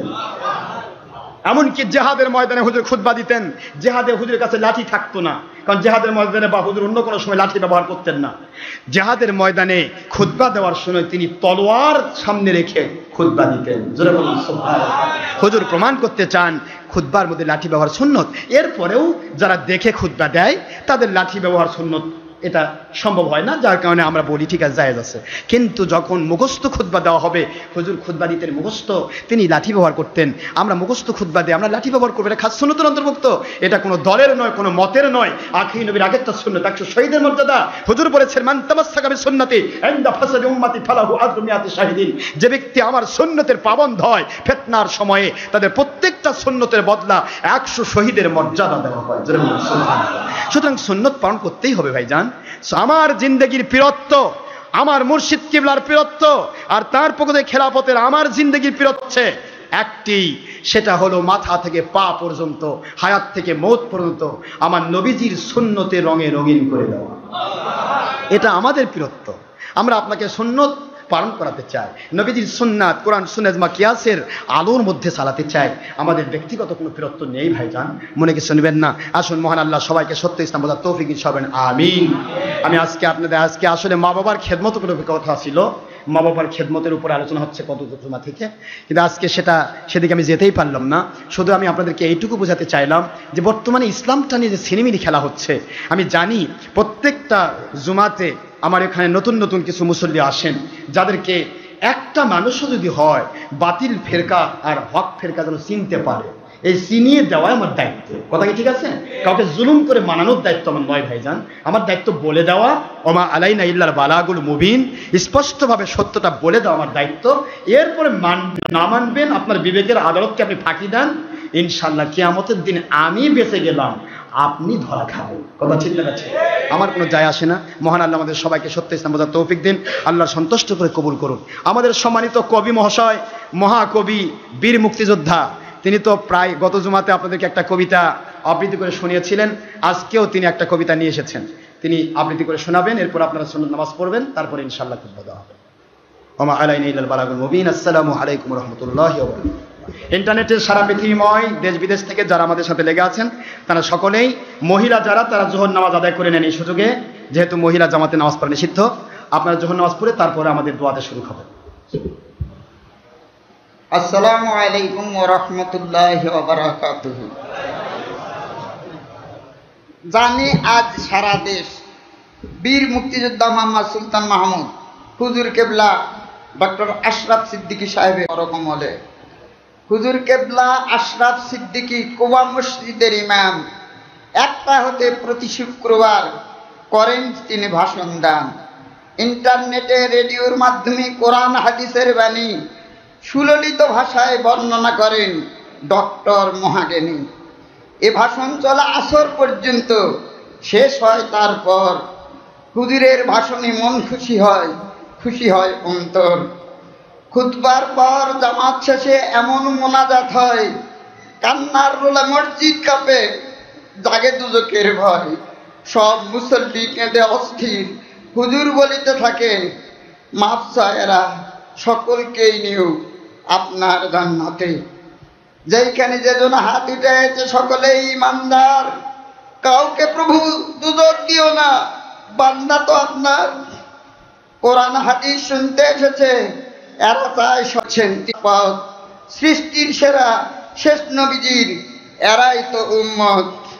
যেমন লেহান তেমনি কণ্ঠ, ভাব ভাষা সুন্দর, কণ্ঠের নদীতে কেড়ে নিতে পারে শ্রোতাদের অন্তর। মুফতি আলহাজ ট্রিপল বিয়ে অনার্স করেছে পাশ, বগুড়ার সন্তান, এই শহরেই করছেন তিনি পাস।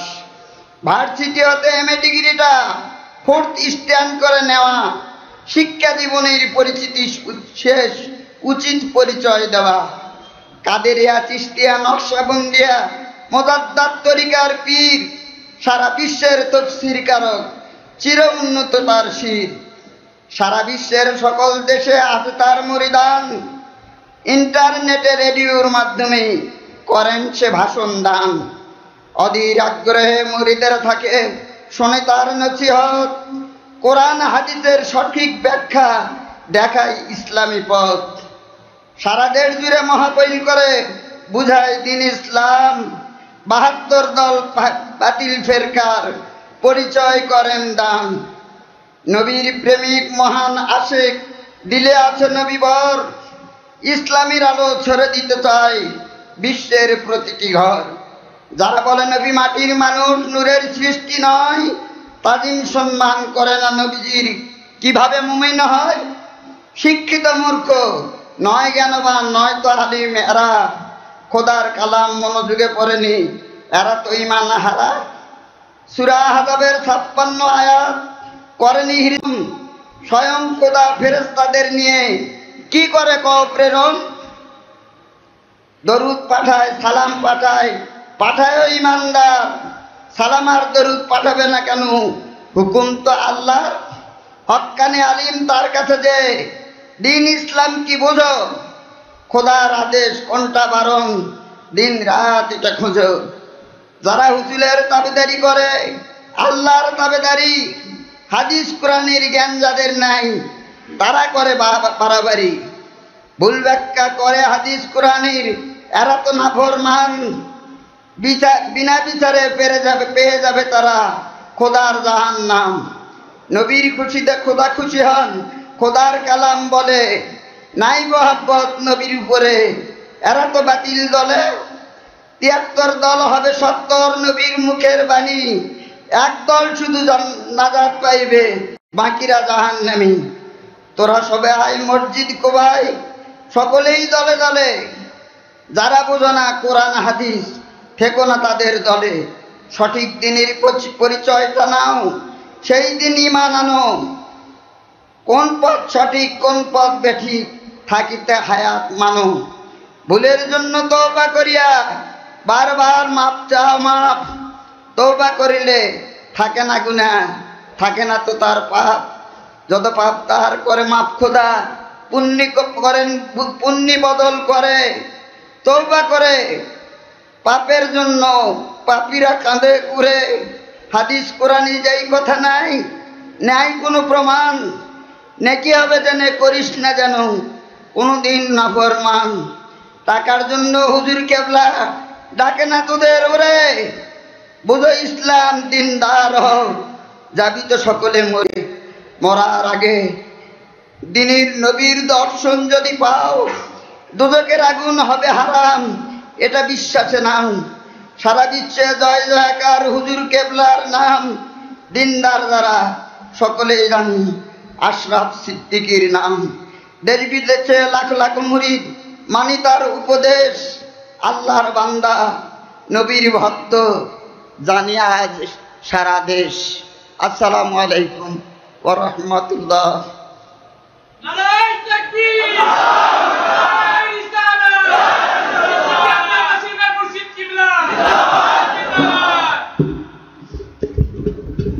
সকলে সুন্নাত আদায় করুন, যারা সুন্নাত করেন নাই সালাত কবলার জুমা সুন্নাত আদায় করুন। আসসালামু আলাইকুম ওয়া রাহমাতুল্লাহ।